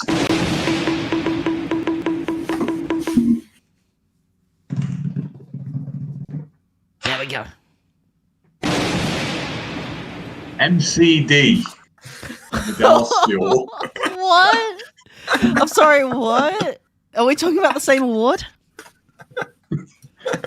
The Dennis Havelka Award honors the contributions of Dennis Internet Hulk Havelka to the Overwatch community. Maybe Internet Hulk hated China. I don't know. You put him more than one vote. I feel like something's a little bit biased here. I think the opinions are certainly not what I came here for. But do tell whoever put in that vote. I would love to know why MCD was your vote. Did you put a vote in? Leave a note in the comments why MCD was your vote. Like and subscribe, and we'll definitely talk a little bit more about Overwatch League if it's still there next year. With all the awards that we've built up, the Dennis Havelka one's been Mickey, Custer, and then we start to get a little bit out of Internet Hulk's sphere, which is all coincidental, right? Like McGravy, Sparkle, and Hardy. And now if MCD. you were trying to talk Hardy, MCD's from the Dallas Fuel. Dallas Fuel would have then theoretically gotten a third one of the 6 times it's been awarded. I mean, not theoretically, they do. This is the most players in the Overwatch League. Hey, look, I don't know about you, but is the virtual signaling talking about the number of Chinese community not members, no, it's just like the viewers who have been posting every single time he's died on the kill feed this season. Yeah, that's bringing the community together. It's really bringing the community together. No, he's uniting everyone. So, Exactly. would you say that's a positive influence on his teammates, the organization, or the community at large? Yes. Always. Yeah, you're really pulling that last one a stretch. Well, I mean, the right hey, direction. dude, there's probably people that have made friends because they made fun of MCD on Chinese social media. Yeah, I'd love to know what that custom jersey patch would look like if it's any different from the existing Dennis Velka patch, which I think is just a statue that they have on the championship team. Next, we got another award. Yeah, I'm trying. I'm gonna save the most overrated. You cut out. Yeah, you did. Instead, So I need you to repeat that back. Can you do a recall for me? I was debating between most over. Oh no, he's cutting. Overwatch or Underwatch? Overrated and underrated is what I recall you asked us to submit. Could you repeat that? That's correct. I've been debating whether to go for most under. I'm gonna leave. I can see myself cutting out. That's harsh. Yeah, leave You it. can see Leave it, and rejoin. so. That was a good call. Let's hope it reconnects. Is that Good? It's better so far. So you just say exactly what you said before and see if that's the reason why you're cutting out. maybe? I was debating whether to host the most overrated or underrated player first, but I think overrated will spark more conversation. So I'm gonna save that for last. All right. Most underrated player. The nominees are Speedily. I'm not laughing at that. That sounds like a genuine answer. MN3, Faith, Hey? and Hydron. Okay. Now there's 4 players there because there was a three-way tie between in between first and there's a three-way tie for second. So that's the reason there's 4 people in most underrated. All right, shoot. Okay, and the winner is Faith. From the Vancouver Titans. Faith! Ooh. Holy shit, that one's a fire pick for underrated. Where's the goal, man? I'm so By sad. 1 point, might I add. By 1 point. It escaped the freeway tie. Courtesy of Nari. Whoa! It was very clearly Hydron. No. You have Hydron, who's someone that was hated on the entire year, seen as like a mediocre player, and then he's like, people forget that this guy is like the best DPS IGL in the world, and he just like brings something to the team environment, like from a comms level, from what I've seen, like that I've not seen other DPS players that I know of do, and so Hydron is just such an underrated like presence in the game. Yeah, but like but what about Faith? You're hyping up Hydron right now, Mike. Who have you seen hyping up Faith throughout the entire season? Not a single person. No one here on this podcast has ever hyped up Probably, Faith, except for maybe the Jazzy hypes up Faith. There we go. Yeah, but Jazzy secludes himself to Monkey Cord, so he doesn't count. Okay, fair enough. You know, I think in terms of real people, they just write off Faith as this like below average shitter that could not carry terrible DPS lines to success on the Boston Uprising. But now that he's on the Vancouver Titans, he's actually proven himself to be a great main support player if you watch the games and you know what to look out for in terms of observing main support gameplay. So I think Faith does deserve that award.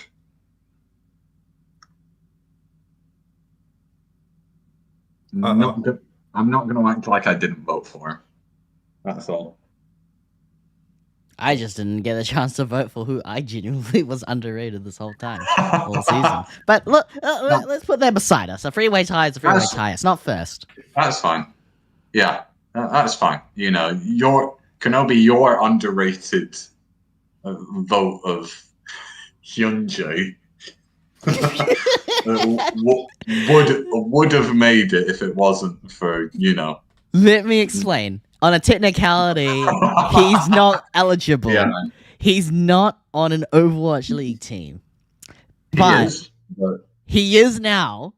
And it's just so late that if you're going to consider him against all the other nominees, it's all retroactively as a contenders player. So sadly, I know that he's not going to get anywhere above what I thought was one of the most underrated of the supports coming in. I couldn't even pick Missin, if I was going to be honest with you, with all the contenders teams that showed up in the East.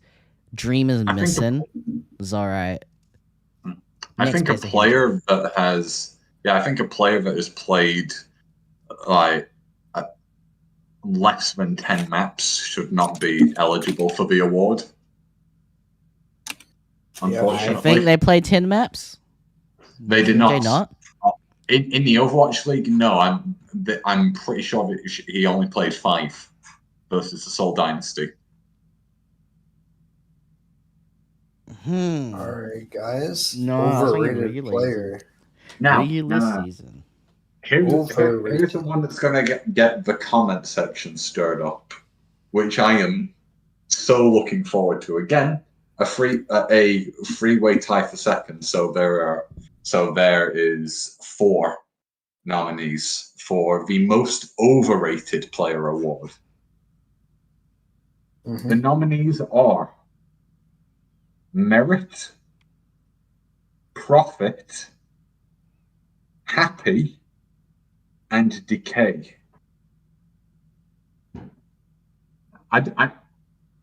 Do I refer to the winner as the winner or the loser? I don't know. You say they're the most overrated. I think that's as easy as it gets. I know. 3 a.m. on the brain right now for you. That's fine. The most overrated player in the Overwatch League this season is Profit. Let's go. Let's go.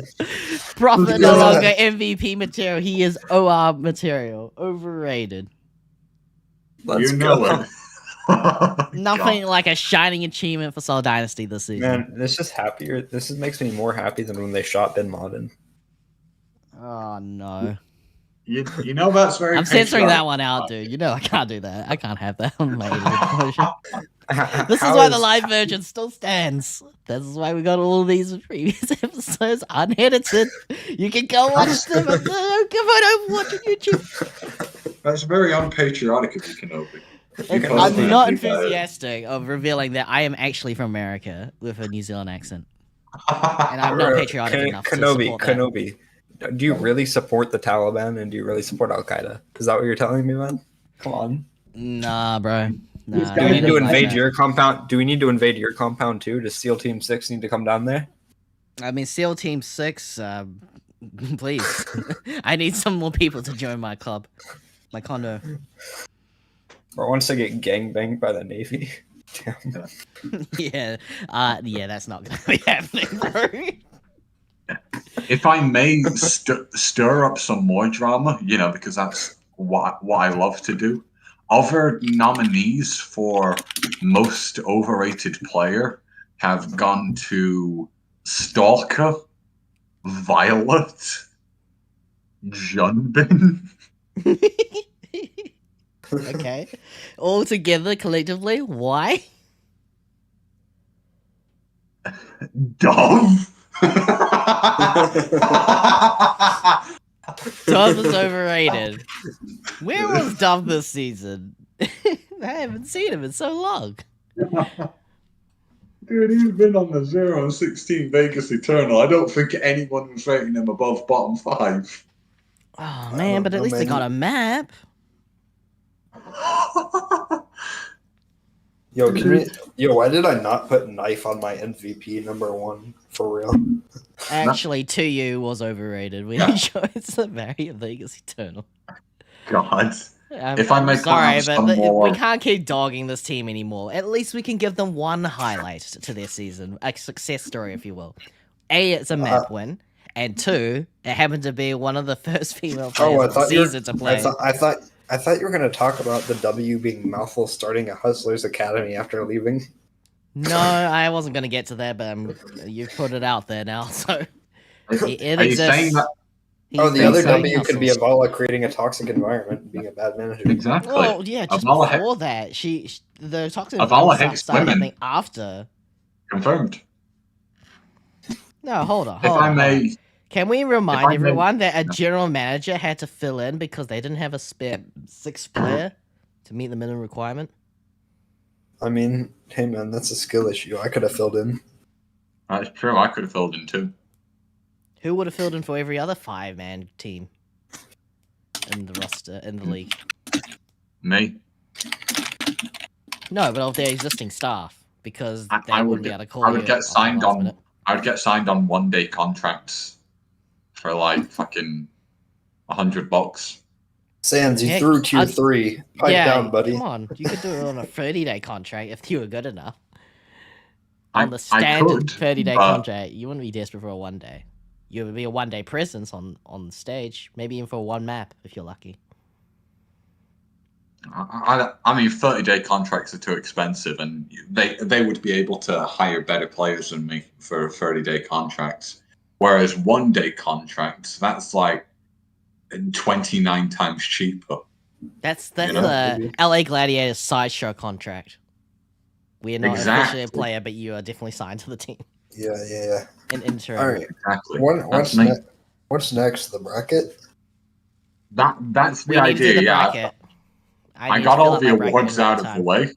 If I may say some apparently honorable mentions for the most underrated list, I can see Shorong on there, barely missing out the tie for second. I can see Knife missing out on in a 2-way tie for third. He gave a vote to Hawk. Okay, I'm going to glance over that. Hanbin and Lee J Gunn are underrated, I guess. But why not? Sure. We'll give him that. Sure thing. I think Hanbin continues to honorable mentions. In a category where if you say he's underrated, it's because you think he's not getting enough existing attention. If you say he's overrated, you're implying that he didn't do a very good job of convincing us. You know, they're another finals championship team. But I don't think. I don't think there's a single person on this planet that is trying to argue that Hanbin is not the best off tank in the world. You know, I don't see why anyone would think that he is underrated. Well, I mean, especially not when they're in this call with us right now. He's only the best off tank in the world until you consider that there's someone called, Vulcan. Just throwing it out there. Oh, come on. You can do better than that. Come on. No, I can't. Because, okay, I'm not actually going to defend that. Let's do the bracket time. I've got this on the screen. You're going to see my bracket, judge it for what it is. And if you got something better, speak up and I will take on the objection if you convince me enough. Hungry Spark 3-0 Atlanta Rain. Done. No, it's like, I think it's, honestly, I think with the fact that Atlanta rolling out in this meta might not be the best initially, but they're a team with like insanely good fundamentals. They know each other really well. Everything like that. I think this team is going to struggle against the Spark, but they're going to move past them 3-1 or 3-2. I think that Spark do have what it takes to challenge Atlanta, but Atlanta's fundamentals have been very convincing, and their first cross-regional rivalry since mid-season. 3-1 is also what I think as well. That does leave us with Boston and London, which is meant to be like the biggest throwdown for Toronto since the Battle of Toronto when they last met in Canada. But London and Boston. Win another map versus Rain. We're gonna have a cloak and dagger moment with London Spitfire. They just they've worked it. Kenobi, we have a guest. Emergency guest. Wait, we got Zensu on? You have Zensu. Can Let's we go, make sure bro. that he prepares an introduction, and I'll go ahead and add him. Here's that introduction ready? They'll probably, they can give an introduction. Yeah. There you go. Welcome, Zensu. Yes. Hello, Hello. my friend. Let me just tone you down a wee bit before you start. Yeah, go. So we're just talking about the playoffs bracket. So if you join the share screen, I'm just about to go through this together, and I'm taking objections, but this is for my submission.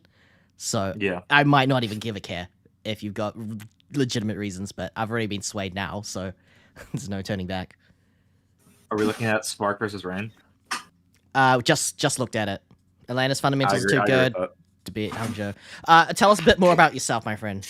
What do you play? Are you currently in a team? Yeah, so I am trialing for a team, like permanently in Tier 3. I'm getting bogged in the depths of Tier 3. We got a lot of with Tier 3 despair. today as special hopping guests. Yeah, attempts to hit Tier 2. I've gotten close sometimes. Other times I've fallen back into Tier 3.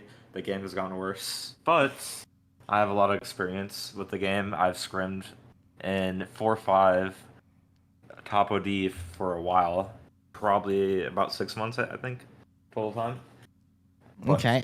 So I've experienced it in terms of like player game sense wise and compositions and metas. I mean, I looked at this recent meta and it is so odd. I'm gonna be honest, it is wild. And Okay. obviously in the Overwatch Serious server, I am a 6v6 advocate. So I'm just waiting Okay, for my that friend. chance. My go back. extra question, and this will validate you from whether I can have you on as a guest in future episodes. What do you think of goats? So my honest opinion about GOATs is that it taught fundamental game sense to a lot of players. So you can definitely tell the difference between players that went through GOATs and players that did not go through GOATs. And obviously the bad part is that it was meta for such a long time. But at the same time, it wasn't a format issue. It was mainly supports that just power creeped to keep tanks alive. If tanks don't have those supports, GOATs crumbles. So as Overwatch added more and more gel-free cards in terms of adding impressive support abilities like Immortality. In recent times, Kiriko Cleanse had that time Brig, which is insane. That's why tanks were so oppressive. Is just they never died because they couldn't die because supports were healing more and more, and they kept on giving them more escape cards. So they were never dying. And I think the only thing that really I could think of that GOATs taught is since the teamfights lasted so long, it taught people to actually think. And it made it so that people actually thought about cover more because fights lasted longer. When fights are short, you can get away with gameplay mistakes a lot easier because maybe your Widow fucking headshotted 5 people and you didn't really have to do anything and you were positioned poorly, you weren't playing correctly, but hey, your Widow killed 5, so we still won the fight even though you made mistakes. And GOATs, if you made a mistake, it was over. The better GOATs team wins all the time because each component in that composition is important. Like each has a role, even though the fights last forever. Each of them have a role, whether it's ult combos, whether it's positioning, whether it's timing. And in GOATs, that's what it taught to the players. So at least I don't think it's healthy to have long-lasting metas. I think it's better to not power creep supports. I think it's better to have more diversity in metas. I think every single season there should be multiple comps that people can play. You don't. Now I'm going to bring up a really old team's name. I don't know if you heard of them. Clockwork Vendetta. Yes, That I remember. classic team. I The love classic that team. engineer. And the Fantastic reason- mini. The Was it reason Mini? why I love that team is just because they innovated with their one-trick roster, right? They were innovators of their time. Now, if they did that in today's Overwatch, that would no longer be possible to do that. And the reason why I say this is just because during that time, obviously, I think that possibly was before GOATs, I believe, but when they were doing the one-trick run that they had, I believe it was in Contenders. Their thought process on how to win Overwatch was how unique is our comp? How does it work? How does it play? And if there is a meta right now, can we still win just off of how we play? as a group. And I wish more teams had identities like that. Obviously, London Spitfire is a great example currently in the Overwatch League, where they just commit to Reinhardt comps just because they have Hottie, and they have a bunch of other really interesting players like Backbone who can play a lot of really good flex DPS picks, and they obviously use sim comp way before it became meta recently. And I think like there needs to be a lot more teams like that, because honestly, even just watching a bunch of mirror matchups of like Sombra Tracer, Winston. That was like, it wasn't a bad comp to watch, but at the same time, like just watching the same thing over and over again, like it, player retention, just the viewing experience is kind of diminish, and even just players playing it. Obviously, I didn't hate it, but as a Winston player, getting hacked, EMP'd, and shot at every single game that you played wasn't exactly fun. And being forced to be locked into that meta is not really great. Just for overall player health and yeah. All right. Yeah, Zensu, I think you pretty much nailed it to a T. Yeah, I agree with you wholeheartedly, Zensu, but who asked? Real. Nobody fucking asked, in my opinion. Well, I think you hit the what mark, opinions and people then care about? Like, you know what opinions people care about? The Clock of Vendetta reference there. Gold players are the opinions people care about. This game is like very casual, and it's like ruining. It is esports. a very casual game. Being flung into esports scene, and the challenge of making an esport visible when you have 12 completely different characters. Like Counter-Strike is more accessible than Overwatch because all the individual avatars are the same. They've got the same abilities, and their kits will vary only slight to give them meaningful roles, and they can change between them round versus round. That's a whole topic for another episode. Thank you, Zensu. Leading into that, with Goats and Spitfire feeling pretty distinct and unique, how do they fare against Boston Uprising? Are they going to 3-0, or is Boston Uprising going to be able to maintain dominance? I gotta say, I did watch some Boston Uprising. I do think their Soldrin play is very strong, but at the same time, Lennon Spitfire and their synergy with the sim comp, I feel like synergy has to trump just overall individual skill. I think got them the first time, right? On Control. Yeah, Boston Uprising this season have just looked rocky. They haven't looked structured compared to Lennon Spitfire, and I feel like Lennon and Spitfire have more experience in the comp. Yeah, Sands is right. I think he's got something on that to add. Yeah, I was about to say in this defense, like the main reason that Boston Uprising have looked rocky is because their coaching staff in the first half of the season has been some of the worst in the league. I would say it was sabotaged even. Exactly. So there was almost nothing for the Boston Uprising players to build off, and you also had Striker, destroying all of the equipment in the team house. So that would have helped. Oh, that 100% happened? It was a real thing? Exactly. Exactly.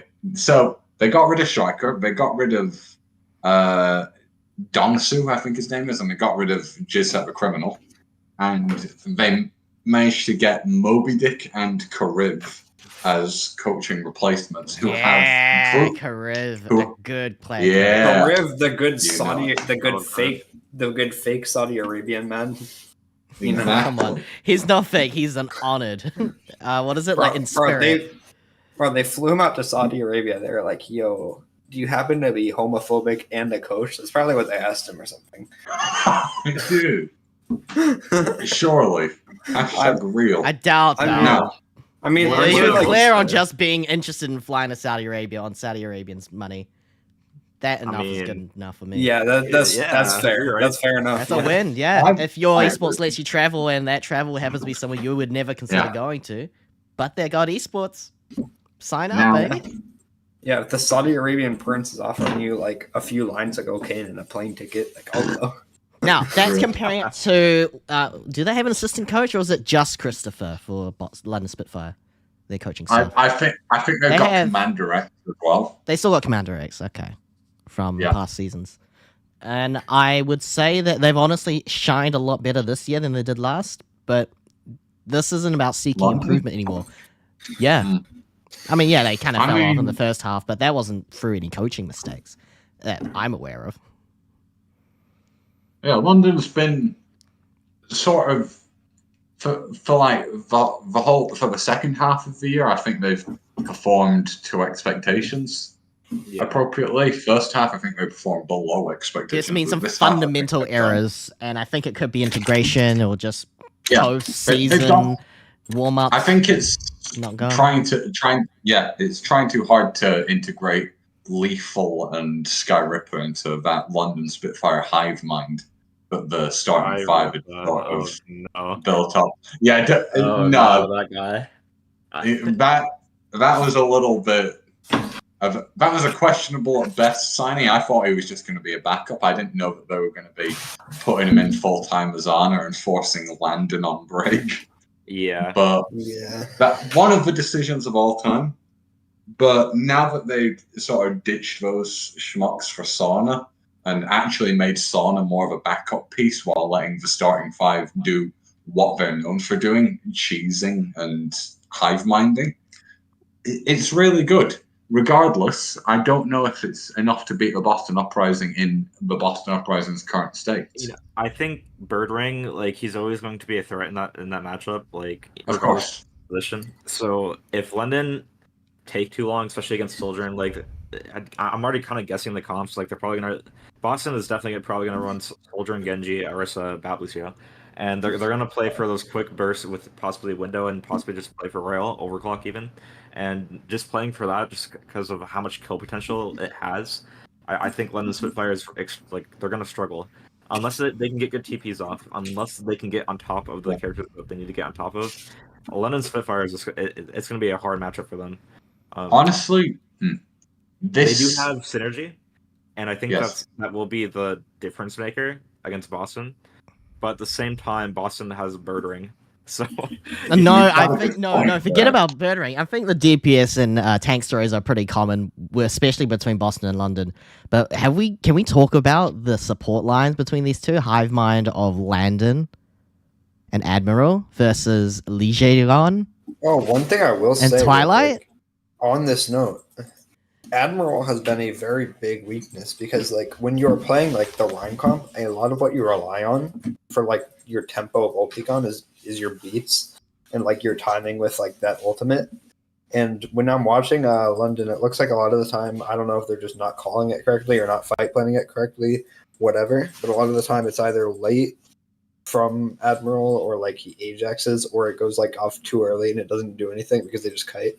So I think with like those minute mistakes, even from a London mind, with like how big of a thing Ulticon and like your rotations are in that comp, that could like end up costing them the match. I'm only going off London ever taking advantage of a Boston this early is because of like the meta and their comfort with it. And like I said, even if the high man fails, they're on LAN.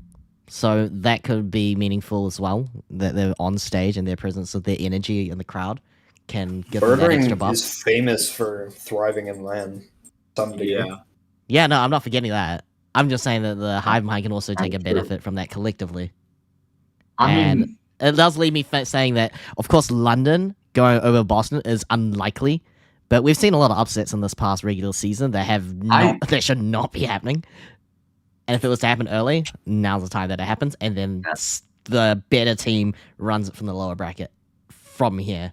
I think this whole debate purely stands on like the whole meta read of the Boston Uprising. Like, I think if Boston goes too hard into one meta, like say for example they bench Smurf and put Kalios on Zarya, and they run Decay on Genji instead of his one trick, then I think that could detriment the Boston Uprising to the point where the London Spitfire hive mind could pay off more. But at the same time, we don't know what the London Spitfire is going to be. Well, we kind of do. They're going to be running Rush, let's face it. I actually think Zarya is bad into the Rush.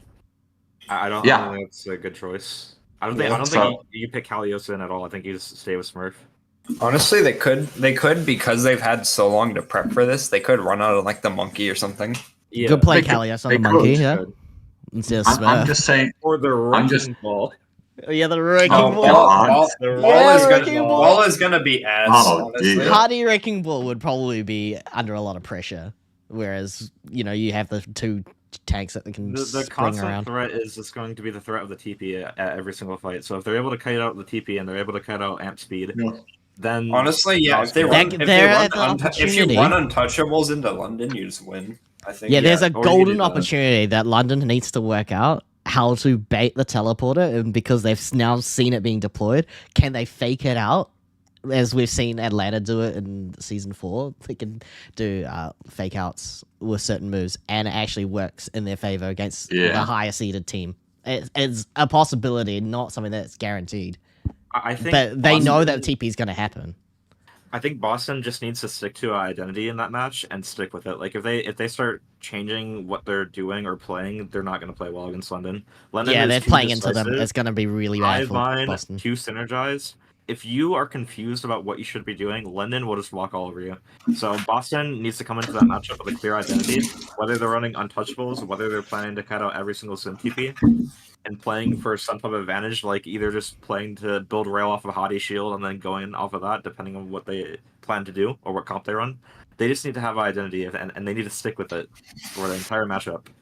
And if they don't, and we start seeing them change up things, or start seeing them play indecisive, Birdring's doing random stuff alone, then that's when Boston won't do as well.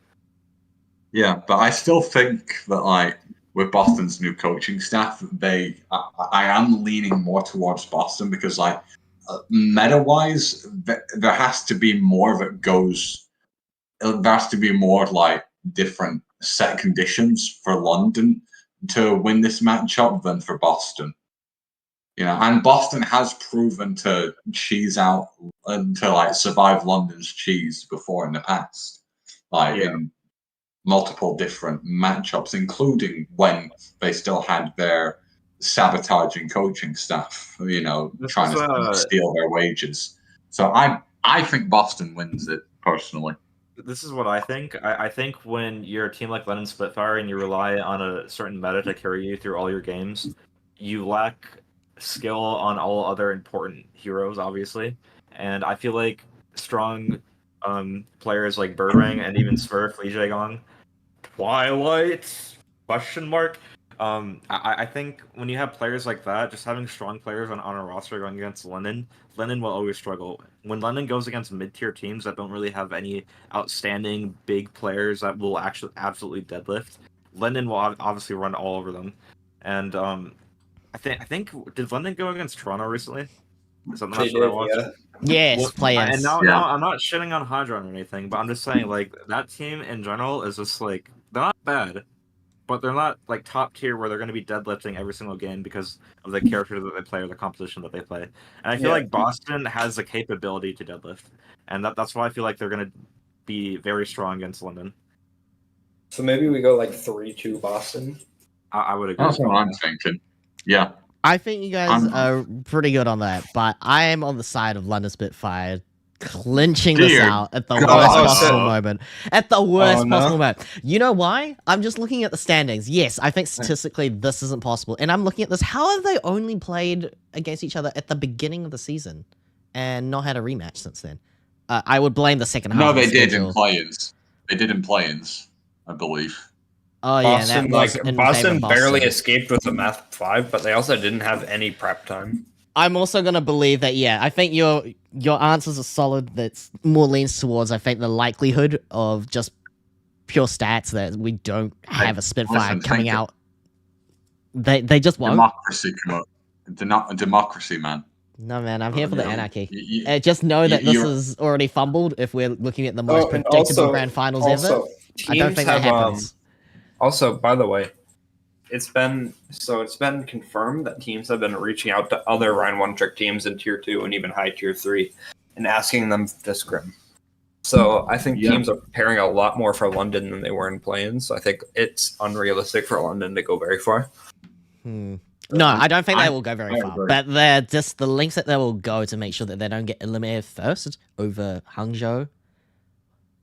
There's a possibility here. Yeah. I think it was SR Peak Check and Team Peps that was being scrimmed by certain teams. So I think London's out round one personally. Okay, that's totally fine. Because logically, I don't expect them to go up in the winners bracket. That's the high unlikelihood that people get tripped up on when the reality sinks in. Something goes wrong for one of the top tier teams, but it's only because I've seen these upsets happen way too much this particular season. The Spark and Uprising. I'll come back to that in a moment. Spark. Oh, okay. Let me do this East Division one because that's what's really confusing. This says this is the West and this is the East, but we've got a kind of weird mix going on because there's only 3 Eastern teams, including Dallas, and then 4. Am I counting this right? Are they playing on like the east side of the facility or something? 8. Like, why the hell are they called that? Yeah, I that doesn't make sense to me either because the most of these teams are gonna be West teams either way, and they don't split it up to make a conferential sense. This is just now giving you new conferences to follow. Dallas, Seoul, apparently Florida, Houston, and again, nobody knows why it was seeded this way. Nobody understood it. Even the panel and the casters when I rewatched the Watch Point. I think Sean Miller did like 4 acid tabs, like probably 3 ounces of shrooms, a solid like. No way. He could have figured that out on his own. This is a collective compromise. Everyone's just like, no, I wanted this, and someone wanted that, and this is what Sean Miller had to agree on. His hands were tied. No, this was the result of this was the result of the 19th acid tab that night. I'm surprised he can even survive the second one. East Division, Dallas, and Soul Infernal. What do we have here? Okay. I don't think we need to go into this one too deeply. We will come back to it when we go to the winners and losers. So, That's do you true. say Dallas is Soul higher and than Soul? No. I would think say Dallas are going to be relying too heavily on Hanbin Zarya, and I don't Yeah, think Hanbin Zarya is what I'm concerned about with Mag. It is. While Hanbin is a very good Zarya, Hanbin has got tank diff by Mag on multiple occasions. And if we see Ball out the gate, Soul Infernal is going to be just fine. Then over exactly. Hanbin. If it was a ball v ball. Mag can hold his own against like top Junker Queens. He's got a pretty decent Orisa. He's got a great Reinhardt. He can definitely go toe to toe with Hanbin in terms of rush tanks. And in terms of dive tanks, I think when you put Mag on like Winston or Wrecking Ball, it's just an easy win. Okay. Mag Wrecking Ball is really, really strong. I'll put this on hold for now. I'm just saying that Infernal does win. I don't know by how much. Same with Houston and Florida. This is tricky because this is the debut of Who Are You back on the Overwatch League. I think if Who Are You is playing on like this little scrim time, I think it's Houston pulling out, honestly. Oh, yeah. No, and we're getting news of scrims going well for Florida. Mike, you've also got to take Bernard scrim time into account. Yes, both of them have signed new players. Bernard, the tank player, who's going to be their Sarah specialist. He reminds me of Spree a lot. You get a specialist, and he actually does his job, and he does a great job of it, but somehow I don't know what the fate is going to be after this tournament, whether they win or lose. It's gonna be like what I remember. Do you remember when Decay went Zarya and Zarya Hogmeta? I believe it was Decay. Yeah. It's gonna remind me of one of those types of situations where like they're putting a potentially very strong player on that role, but at the same time they're new to that role and just like playing against good teams. So depending on how strong like Houston, because they have all that scrim time, they have all that experience. Obviously, it's a new meta and all that. But last time we seen Bernard, he was on Hangzhou Spark, and while not forgettable, it was not significant enough to stand out. Right. But they can bring it together if they know what they're getting out of him. Neko knows. Jungbuck should know. So that's what they're signing him for. I think they have a good opportunity to show it to Mayhem. But Mayhem, on the other hand, with Who Are You, has been doing so much work, even with I think some really basic, not like serious health checks needed. He's just honestly been keeping up just fine to the point that O2 Blast, his previous team, just don't exist anymore after 6 years. Yeah. And working with the Shock recently, the last two, they're not around anymore. And it was key that Who Are You stayed to remain. I think Mayhem wins it 3-1 because like something else you got to keep in mind is like putting a new tank in the mix is a lot like more, how do I put it, difficult than to integrate a new DPS player in terms of a professional environment. Let's think about that role that they fill. And you've also got to take in mind that Bernard has not been playing competitively at all this year, whereas Who Are You has been dabbling in contenders. I'll give you a good example from From last season, a good example was Krawi when he suddenly joined Paris Eternal. And then the move to Vegas, he moves to Valiant, and suddenly he's looked a lot better on a better team. But was it him individually that sucked on Paris? Yes. Versus him on the Valiant, looking much more convincing against Paris in Pro-Am, regular season. You name it, he's looked much better. He had his guts out on a wrist. I'll be the player advocate here. For tanks, especially support reliant, are only as good as your supports are. Now, the capacity of how good that tank player is not limited to supports only. Just how well they perform can be limited by supports. So, therefore, like, I'm not saying Crawley is the greatest tank alive, but I'm just saying, like, being on a different team with a new environment, with a new idea of how to go at these matches, and just overall, like, team synergy, team mentality, stuff like that, that can be a big enough difference just for him to play better. Now, I'm not saying he's, drastically improving, being one of the top things, but I'm just saying, like, being in a different environment, Crowley will be able to play better, and his skill will improve. Now, how much will he improve? That's just how much capacity he has. We don't know. But since he has possibly better supports with him, he's going to do a lot better. Yeah, so with Bernard being on Houston Outlaws, it's not like they don't have a good enough tank on Fearless. They are probably just going to field him and see what the opportunities give them. And if they immediately see off the bat there's something here, they'll work on that. And if they don't, Fearless is still doable. It's still able to pocket and play. Because they can plug and play that. But 3-1 sounds about right. I think if they do go all on Bernard, assuming that they don't because they can play it safe, they just sign him in because they can. But they definitely know he's got some potential here. Mm-hmm. I think it's Mayhem that ekes it out. I think they look much more solid. And signing an extra DPS player and a Genji man / May. I'm not too concerned. Really meta. Yeah. And he could literally not even be played at all as well, and that still keeps the stability of the entire rock in place if they do. And it's just one less, damage player. And also, in terms of like comms roles, like being a new player, like on DPS is a more impactful role, like in terms of how it works in the game. But in terms of like comms and stuff, like today, like most comms fall on like tank and main support. That's just like how Overwatch esports is structured, for better or worse. I don't even think that's optimal, but that's just how it is. And so if you're going to throw a new tank into this comm structure, then there's going to be a lot more opportunity for it to fall flat.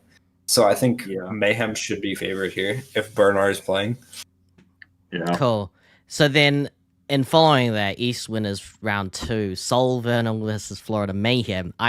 Do you believe with Who Are You, they're going to play him because he knows the inside of this Infernal team when he faced them back in O2 Blast?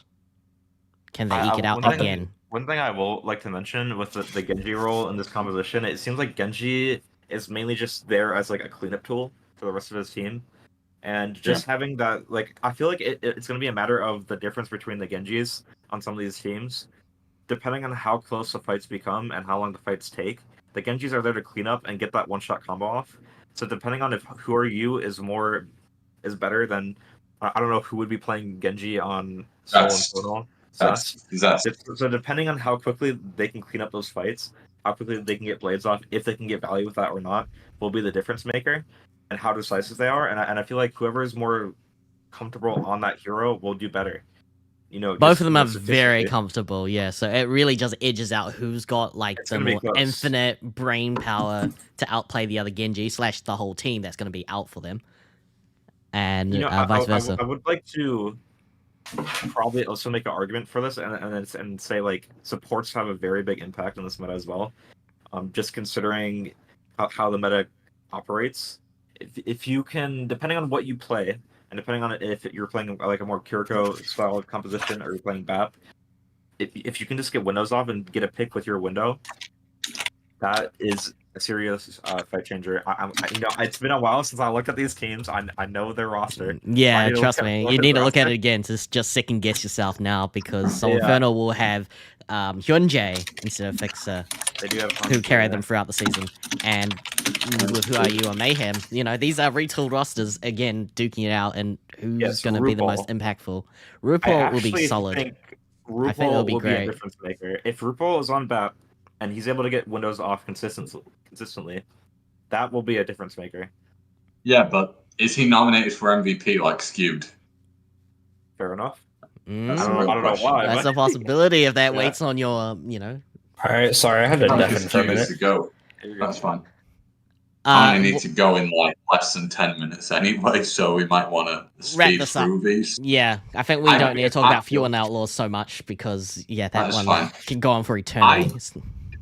As much as I like the Soul Infernal right now, with their current performances, particularly against O2 Blast and the Soul Dynasty, I do see them improving with this time now that they're integrating Hyunjae a lot more. I just don't see I just don't see a universe where anyone beats Mayhem. Yeah, now. I agree. I think Mayhem's sweet. I want to We go finally Mayhem hit 3-0, peak yeah. mayhem, and it's not going down. It's still going to be climbing. You reckon? Man, during we should have playoffs? we should have had Bowel on instead. Fuck. Oh no! Oh, No, God. No. Why am I That concerned would- now that you mentioned That would have this? been peak. Val, he would add something to the podcast. Yeah, seriously, it No, sounds like I think he would. no. He Remember would, it'd that be conversation very with Bowel good and time. Shira Zensu? Oh, Bowel yeah, could yeah. not be on this podcast. We would get He banned. could not. He No. could not be on this. Yeah, podcast. yeah. I think you need to Kenobi have a good Kenobi round. as a That's senior free partner of this speech. podcast firm. You know, I will say we should not have Bowel on here. I would not. I mean, want you're the one to that put even that brought on the here. name, so I'm only going to take Okay. that for what it is if you say no. Yeah. It's advised that we have some solid thinking here, and free thinking is ideal. I'm just looking at this history to see if there's anything to glean off, but no, it's just Soul Infernal wins everything. Mhm. Panthera, no problem. Simpriza, which is basically ex-Soul Dynasty, and then some parts, including Hyunjae, I think, at the time. Yeah, no big deal. Now that I have Hyunjae, Florida Mayhem's looking pretty solid, even at this juncture. So I think we're just going to do that then. And move Yeah. on to... Sorry. Hey, that's the wrong sweep. Yeah, wrong one. Let's do that then. 3-1. Dallas Fuel and Outlaws. Just give me a score, please. Just a score. 3-2. 3-0 Fuel. Outlaws, right? 3-0 Fuel. I'm hearing 3-0 Fuel. What was the 3-2 one? 3-2 to Outlaws. Yeah, 3-2 3-2 to Outlaws. Outlaws. I think Fuel are going to rely too hard on Hanbin Zarya and mess them up. Yeah. Ooh, you know what? That would be really spicy to see Outlaws make it and Dallas do not. Yeah. That's way too spicy for my take, but I think Houston do make it through. But this is the only way they can out of the losers bracket. Yeah. Against Mayhem. Hmm. Against Infernal. Do I want oh, to- shit. Do I want to promote Infernal propaganda this hard? Because Propaganda, like, yeah. The last time you I promoted don't- Spark propaganda last season's playoffs, well, I mean, you had me sold for a bit because Terra was actually amazing, but they couldn't go the distance with Gouche. Yeah. I don't know Well, why. I think we're going. Gouche's I think good. we're going to spread the Spark propaganda above anyway, so we're fine. True. I think the Spark propaganda mean- is going to be shut. Spark all the way. It's a closed book. Outlaws Spark Infernal, the though. world. Fuck the world. Does Soul actually come second place in spirit of everything that they've become? That's all that's on my mind. Second place in the group or second place overall? Doesn't matter. It's second place. Second place in the group. I don't know. I'm Give not me a sure score. I even believe this myself. 3-0 Outlaws. I just need to see. it on Honestly, paper. yeah, don't think I they- agree. I agree. It's 3-0 Outlaws. Like in all seriousness. agree. So Burner I- / Fearless could outdo Mag because the meta at least has been defined enough for Outlaws' its favor than Infernal. I think if Infernal was in the other bracket over pretty much any other team, they probably make it. But Mid-season madness is what's plagued me with the fact that West Division teams have honestly upgraded to the point, and the scrim partners that they have in the East are just so dog that they're not able to Yeah. get quality matches, and them flying is also putting them at disadvantage. So yeah, yeah, 3-0 wouldn't shock me, but 3-1 would at least give me some signs of life for Soul. anyways, Yeah. anyway, go back to West losers. Spark sweep. Spark all the way. Sweep Uprising. Spark sweep. Spark the world. Yeah, Spark Sweep again. Spark sweep again. Spark sweep again. You know. What the goats? Gooshray Wait, and the Hardy, like, Wait, no. London wins there. one. London wins one Mickey Mouse map from my Flash. London- no, they win London two. wins- They no, think that London they get this in the wins- bag, but then Spark No, reverse they sweep get it. they get No. they get No. Koth and they get Koth and Flashpoint because it's Mickey Mouse. Exactly. Yeah, But that's this one is the Spark. East Division. Mickey Mouse is all over the place, and Spark managed to handle it pretty well whenever they had to play. Excuse me, but they're not in Shanghai. There's no Hangzhou Disneyland, man. Come on. I mean, they I'm could. with Mike on this one. They should.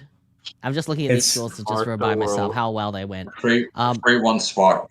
3-1 Soul Gooshray Dynasty, Zarya. they 3-1 4-0 Dreamers. Dude, Gooshray Zarya is going to take over. It's the world. very What can I clearly say? 3-1 Spark, man. Come on. This is that Very super team we clear. were promised, right? So surely that they're in that this top is the super five. team we were promised, and they're gonna win the title. They have my Exactly. boy Lee. They don't. They go all the way with Yeah, Lee. man. All right, We got guys. these How wins far do above, we promote Mayhem and Spark? Which pink team is better? Which Uh, pink team makes it to the grand finals or third place? Guys- Is it a third guys, place match? can- separate? Can the propaganda win? Can the propaganda win? In Which- Which moment Spark on? This Spark is all the my way? favorite part. This is the favorite part, and I'm so glad Sans you can still be awake for this because we need to know: does the Spark propaganda fit the What do you bill? think, Sans? Does it pay Yeah. its dividends? Yes. I think So, I'm yeah. pissed off. Spark sweep. Spark sweep. My bracket has Is Mayhem Lynx winning that all. good? Yes. Yes. Have you seen? I my boy mean, Monk and Leave and Shy. Oh my god, they're crazy.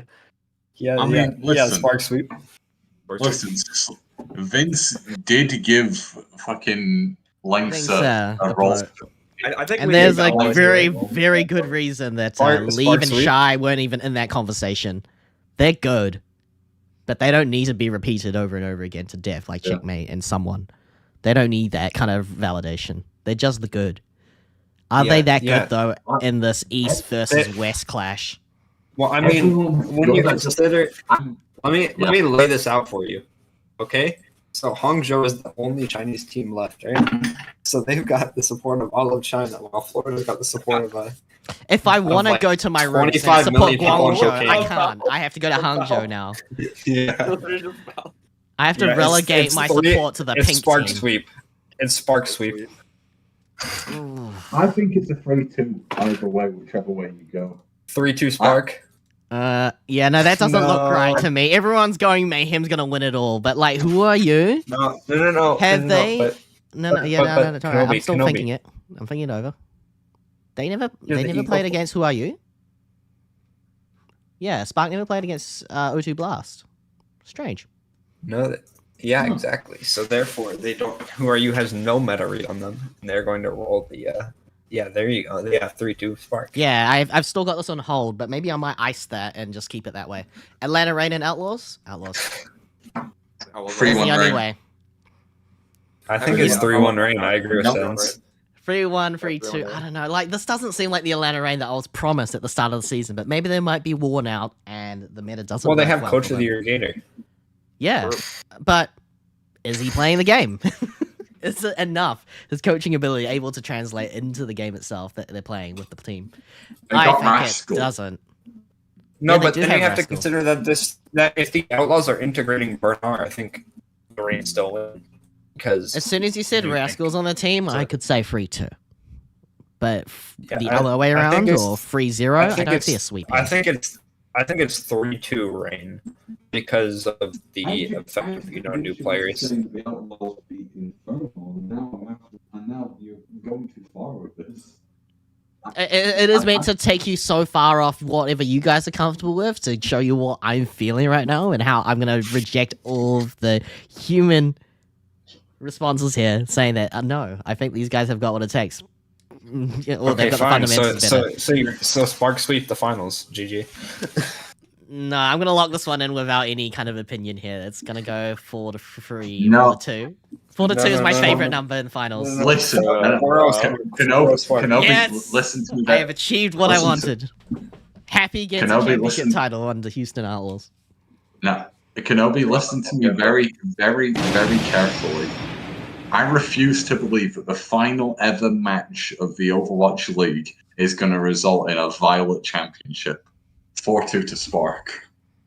I agree. Did you guys have Spark winning it all? I had Rain 4-3 Fuel in one of my brackets, and then the other one I had Spark 4-0. Because I guess that's fair if you had the option. I had With your 6 Mayhem. Google accounts. I had Mayhem 4-2ing Rain, and then I have another one where like fucking Spark 4-3's Infernal.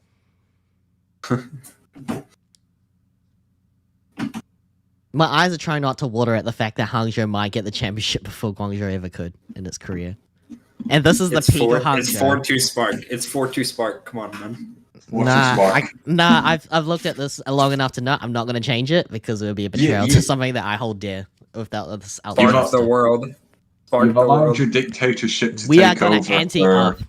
London. You've allowed your dictatorship to take over for London, putting Boston out first. No, so Kenobi, you're being a dictator here. But you know who else is a dictator and who's better at it than you? Xi Jinping. 4-2 Outlaws. Or 4-2 Spark. No, your first answer. Exactly. See, you get my point. As a fellow dictator. I'm locking it in. I thought I had started. I am not joking. I don't care if this is so far off that I lose in the first bracket. I've locked this in. You guys just got to show me your results, and we just gotta hold them near and dear to our hearts. My bad, man. I threw. You threw it so hard. That's exactly what I was going for. This 4-2 Outlaws is just something personal for me, and that's what a lot of people say. I'm blocking Kenobi. Well, it was good seeing. It was good seeing you, Mike. All right. Are you sure you want to block? It's Obiwankenobi. Block. So you can't hear me. All right. No, I can't hear you. Actually, no. Kenobi, do you remember last year when you had Happy and Shu winning the championship? What happened? Yeah, I remember what happened. They didn't win it. Yeah, exactly. That's true. Spark the world. Exactly. That's because you predicted them.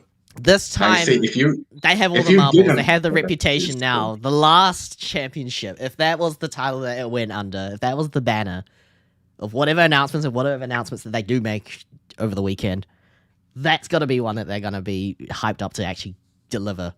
Yeah, I know it's Violet on support, but this time I think he's kind of worked out that he's never going to get it unless something clicks at the very last second, like a Prophet moment when he was faced against LA Gladiators and Fissure benched himself. Both of those players were voted for the most overrated player award, you know? Yeah. Shout out to the overrated, underrated scores. Those are awesome. But that's just where I'm sitting at the moment. And if I change it, I'm going to do it on a different account. It's not going to be under my Charge Kenobi account, if anything. I don't have any other accounts. This is the one that I've been sticking with. And I kind of threw the pick'ems because, one, it doesn't affect me. I'm outside of the US. 2, if I get it wrong from the very beginning, look, Hangzhou Spark could probably win it all from the upper bracket. Let's put it that way. They will win it all. They will not drop a map. Every map you have them. If they don't drop a match, dropping is a war crime. That's the expectation I hope that you had in your bracket, saying Hangzhou Spark 4-0 for the finals. They win this top bracket. They just completely dunk on Atlanta Reign and Infernal easily. Because they're and then in West Division is just behind. That would be the weird cold reality that Hangzhou Sparks figured out something that the rest of the teams didn't. And then we can go into r/Overwatch League Discord and start egoing all of them. Yeah, because the egoing that's all I'm here for. They all say because everyone there says APAC with a K, and we're about to go and tell them like, what should we say? What are we gonna call NA? We're going to use racial slurs. Yeah. That sounds like a very monk chord thing. Alright, tell me, is there any chance we can still go through this again? Or even just show you the original power ranking? Sans, you don't have to be here for this if you're starting to feel real drowsy. I would hate for you to stay up. This was the preseason rankings? It's no, 4 a.m. Yeah. This No, is I don't know why it's pre-season. like this, but it probably was the original one that we started out with before the season began, before Pro-Am. Oh damn. Yeah, Guangzhou was low, and then we put them higher at some point during the mid-season, and then they went all the way back down. I think we But have for the No, most I- part, Vegas, Valiant, Excelsior, yeah, this is what we had originally. No, we did have Guangzhou above Boston, I believe. Yep. Yeah. And San Francisco Shock second. Good lord, that didn't happen. Listen, a lot of people were predicting San Francisco first, so we you didn't know do we that. were Okay. exactly. So I'm going to put this side by side so you guys can remember. God, Nari's got? Houston Outlaws anti-Gander was really doing some work. All right, so are we Yeah, making she a new was here list for on the that second too. window. Yeah, Nari not being here really sucks, but I mean, she could still come in clutch. Yeah. Any All day right, so now. first is the Spark on the new list, right? Yeah. That's not smart. You know what? That's all I need to see. That it's a perfect list. All right, nothing you perfect could- list. There's GG. nothing you could do that could fuck it up. Right? Yeah. I'm going I would say to that bed. New York would go a little bit higher, and I think you should go to bed. You've done your service, and thank you for a commendable season of non-stop banter. Of course, anytime. Now Zensu? Overwatch is gonna become so much harder to cover next year. Fuck. It's Yeah, gonna but- be so hard. Way too We'll find a way. Zensu, are we going to run it down open division in a couple months? Oh, 100%. Oh hell yeah, That's, we're that's gonna inevitable. You gave the we're 100. gonna be unstoppable. You guys are gonna run Right, it back. okay. My goal is to reach top tournaments. That would be equivalent to tier Exactly. 1. All right, That would Sans, be you, impossible Sans, you not might be to a achieve social for me. media manager. Yep. Well, no, I'm gonna be like Paintbrush, a social media manager with a playing spot.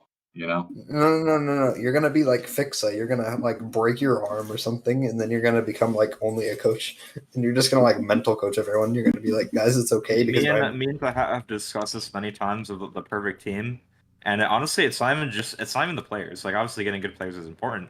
It's everyone else around those players that actually creates the perfect team. Yeah, Yeah. a good And then- environment is not the players alone. Yeah. And then Yeah. there's a case where like on my last team, you have a perfect environment with two of the best coaches in tier 3 and like the best coaching staff. Honestly, it would have been the best coaching staff in tier 2 as well. But Yeah. you have 5 players that do absolute air, so it doesn't If matter. you got more players like Monkey Happy and Serb, you'd be golden. Yeah, you guys don't know who any of those people are. But, I have you no know, idea GG. what you just said. you should have thanked me. What can I say? And we did have Nari after the OD run, and I think Nari had some level of promise. Actually, kind of. I'm not gonna shit talk her because I would she's- say this. Yeah, Because she not the space for that. As Yeah, much no, as I'd yeah, love to maybe talk if about I'm- it, I maybe don't if know I make- anything. Maybe if I make the shit talk Nari podcast, I can do it there. Yeah, good luck trying to make that last one I'll be on episode. that one. Yeah.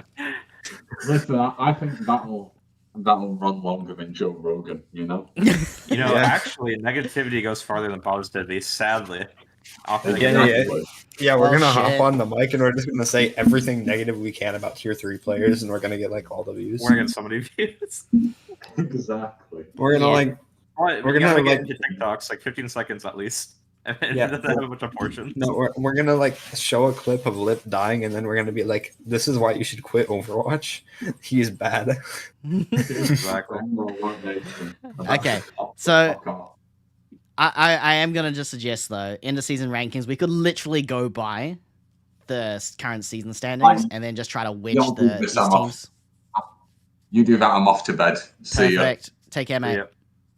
You too. Bye bye. I've got basically the S tier, A tier, B tier, C, because they're still a team. You can't relegate them to D tier. D tier would technically be disqualified. Chengdu Hunters. Yeah. What we could change about this is literally everything, or we could pretty much keep it the same, bar 5 of 6 of the teams I'm seeing straight away, they need to go down, and then 2 up. I don't know, man. I have no knowledge on this. This is my No, weakness. I'm just kind of tired. Who do you That's think what is honestly- up top? Florida, Houston. I think it's Florida. Florida. S tier, though? It's Florida. I think Florida and Houston are all S tier. I think Florida, Houston, and Rain are S tier at the very Seoul least. definitely have gone way up from where they were down mid. Yeah, Seoul's like top of A. Do we argue that London goes to A? I think London is top of B because they're never going to beat any good teams. I think they're top of B. Defined as like clean middle, and right now that is basically middle. As I move things along, that's just going to be in between now. So we Titans, should move Glads down. Glads, what about Boston? What about Boston? I think Boston goes like bottom of A, like very bottom. Bottom of A is kind of hard. And I think Houston goes to bottom of S. Houston. And then Spark is like probably top of A. Like if we're being real. Above Seoul would be a stretch. I think, probably just below Seoul is fine. And then Dallas better than Hangzhou? Maybe put Dallas below Uprising, I think. Say that again, Dallas below Uprising. Yeah. Yeah, I feel like Hangzhou only recently like showed off their doom, and I was like, holy shit, this could be really cool during playoffs if they can pull that off again. Because they absolutely dipped the fuel, and they looked under so much pressure. Titans, Guangzhou, are they in a good spot? Seoul's above Guangzhou? I think. So long as they got one win, that's a victory for me personally. But this is they good still for are like winning. the top half of B tier, and then I think it's like Shock under Charge. Actually, no, I think Shock go like above above Dynasty, honestly. Overall,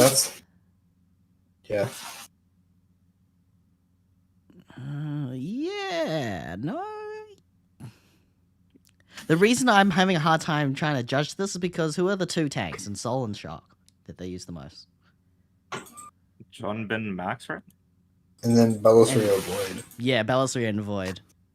But the thing with Shock is like Shock like looked a lot. Like Shock is a team that has a lot more potential than Soul. And so they're gonna pop off in more games, even though they're both mid-ass teams. And if you do a one-to-one comparison between Profit and Proper, who would come up on top? Wins easily. Easily Proper. Cool. Are they below Titans? Yeah. It's just so funny to see, man. Like this takes you back to season 2, and they're so mid now. Looking at it physically, this is unbearable. New York Excelsior goes up for sure. Yeah, not I think that much Excelsior. Yeah, I think. And then what do we do about Dragons? Where does Dragons go in all this? No, they stay fine. I think they could be Washington Justice on a good day. And then I think we're good for the bottom tier. That has not changed too much. Just we could put an extra tier. We could put an extra tier break between Eternal and Valiant if we wanted to. Yeah, we could. But why? We know that that's still possible, but that's below possible at this stage. They would be hidden. They have Knife now, so they go into the Valiant tier. Yeah, so they've definitely moved up because of changes to their roster, but they just never got the turnout they wanted. And this is it. S is these 3, A is these 4, mid is always going to be the big one, and then just 2 at the bottom instead of 3. I think that's pretty solid. Yeah. Yep. Preseason power rankings. Ew. I never want to see this again.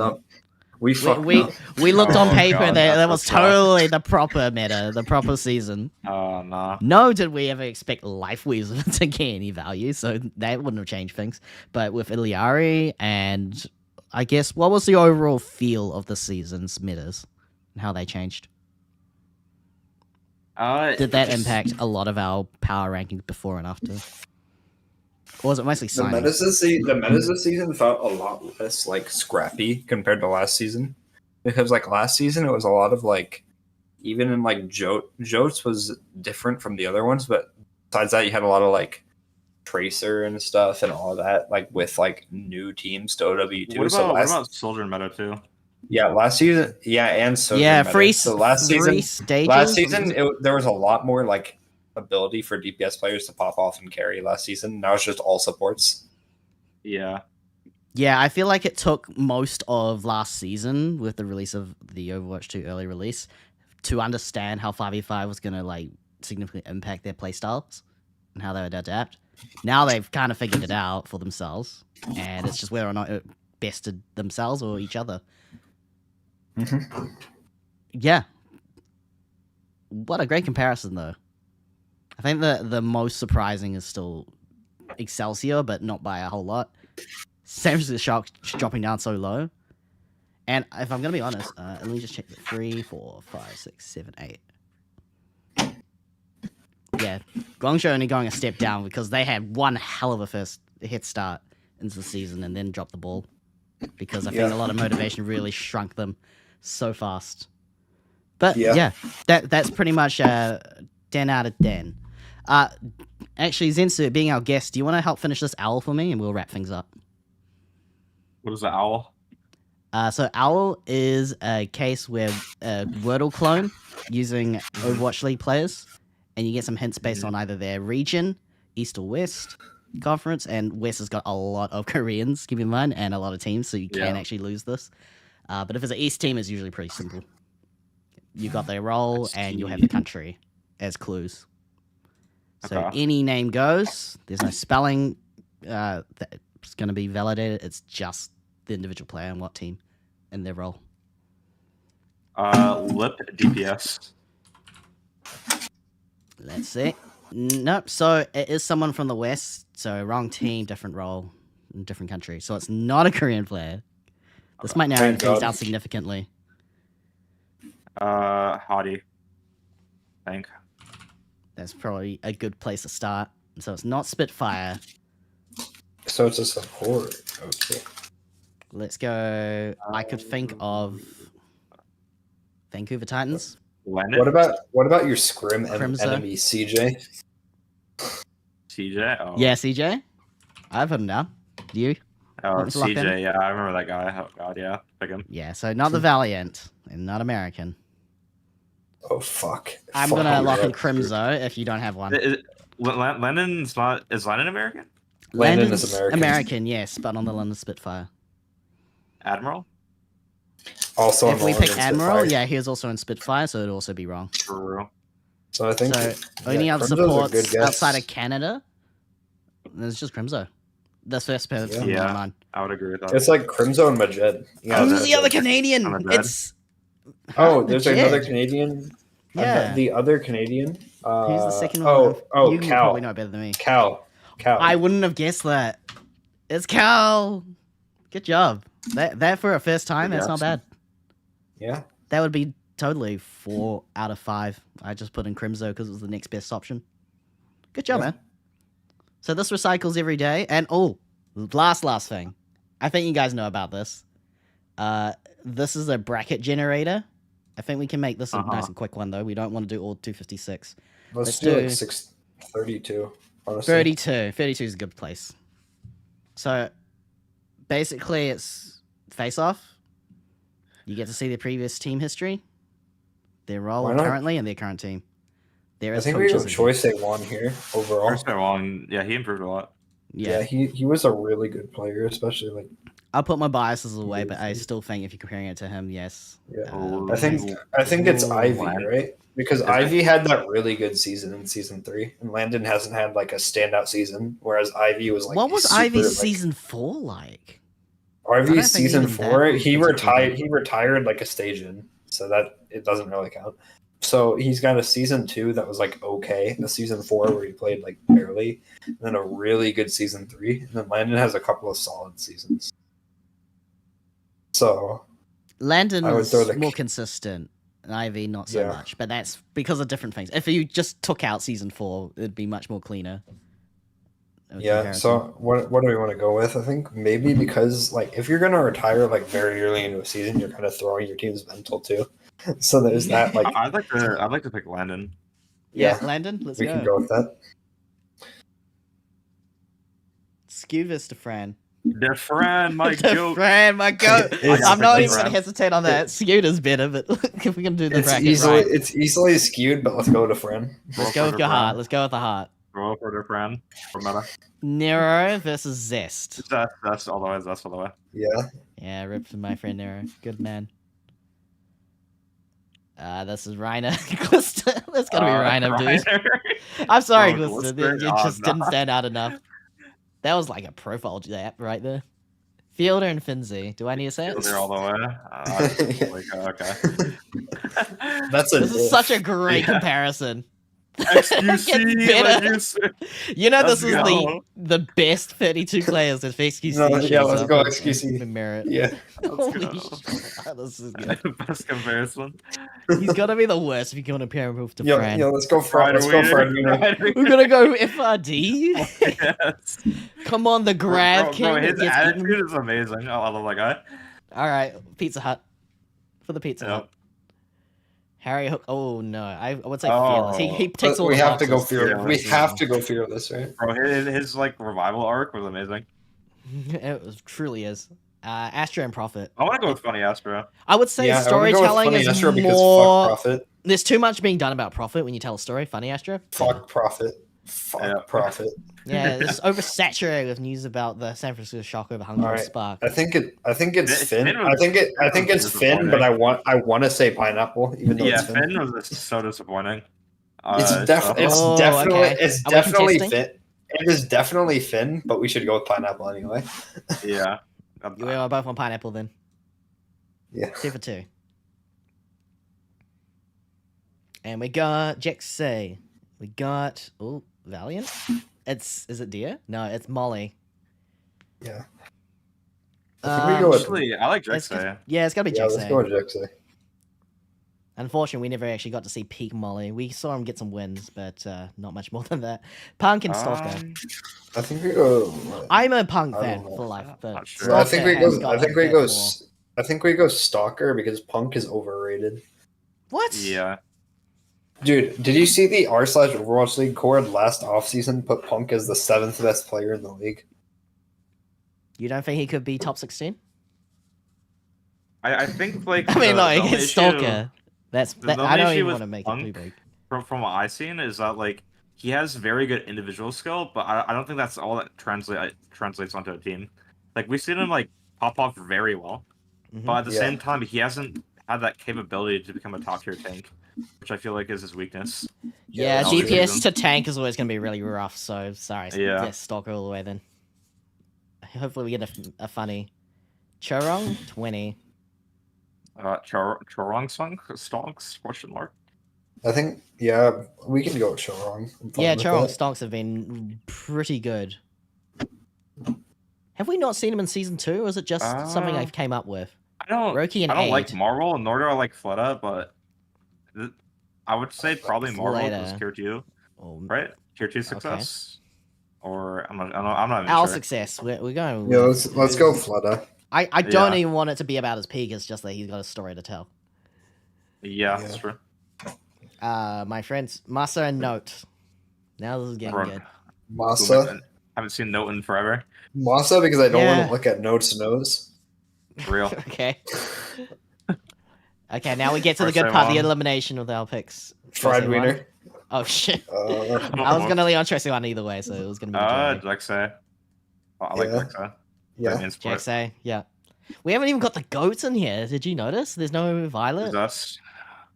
I think we go Zest, yeah. Okay, They're that's a fresh good one. This all is so the good. way. Ryder fresh. actually has wins in his pocket. Defran has a staged under his name. We're on Zarya. Defren. Defran all the Zensu, way. final call. Ryder? Defran. No, Defren. Defran. I heard Ryder. I'm joking. Throw for Defran. Rolled. Fielder. Fielder. Fielder, yeah. If we're going for the best players in Owl, sadly, this is a hard comparison to beat. XQC. It's Fearless, unfortunately. It's Fearless, man. He's gonna wipe. We're gonna start taking this a little, down to the best part. Chorong, right?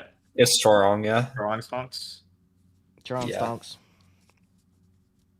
Flitter, Master Flitter. What Yeah, it has. Unfortunately, it's Fleta. unfortunately. Yeah. I think it's. Zest. I think it's I Zest. Oof. I know Zest It's is a hard. very short career, while Jexay has. Has he got- Drexay was pretty revolutionary on the main support, if I do say so myself. I mean, I disagree. Yeah. I'm just going off of main support versus, someone who's gotten all the kills on the kill feed. Oh no. Oh, to be serious. You know, I me don't personally- want to be better any more player. serious than that. It's like it's support versus DPS.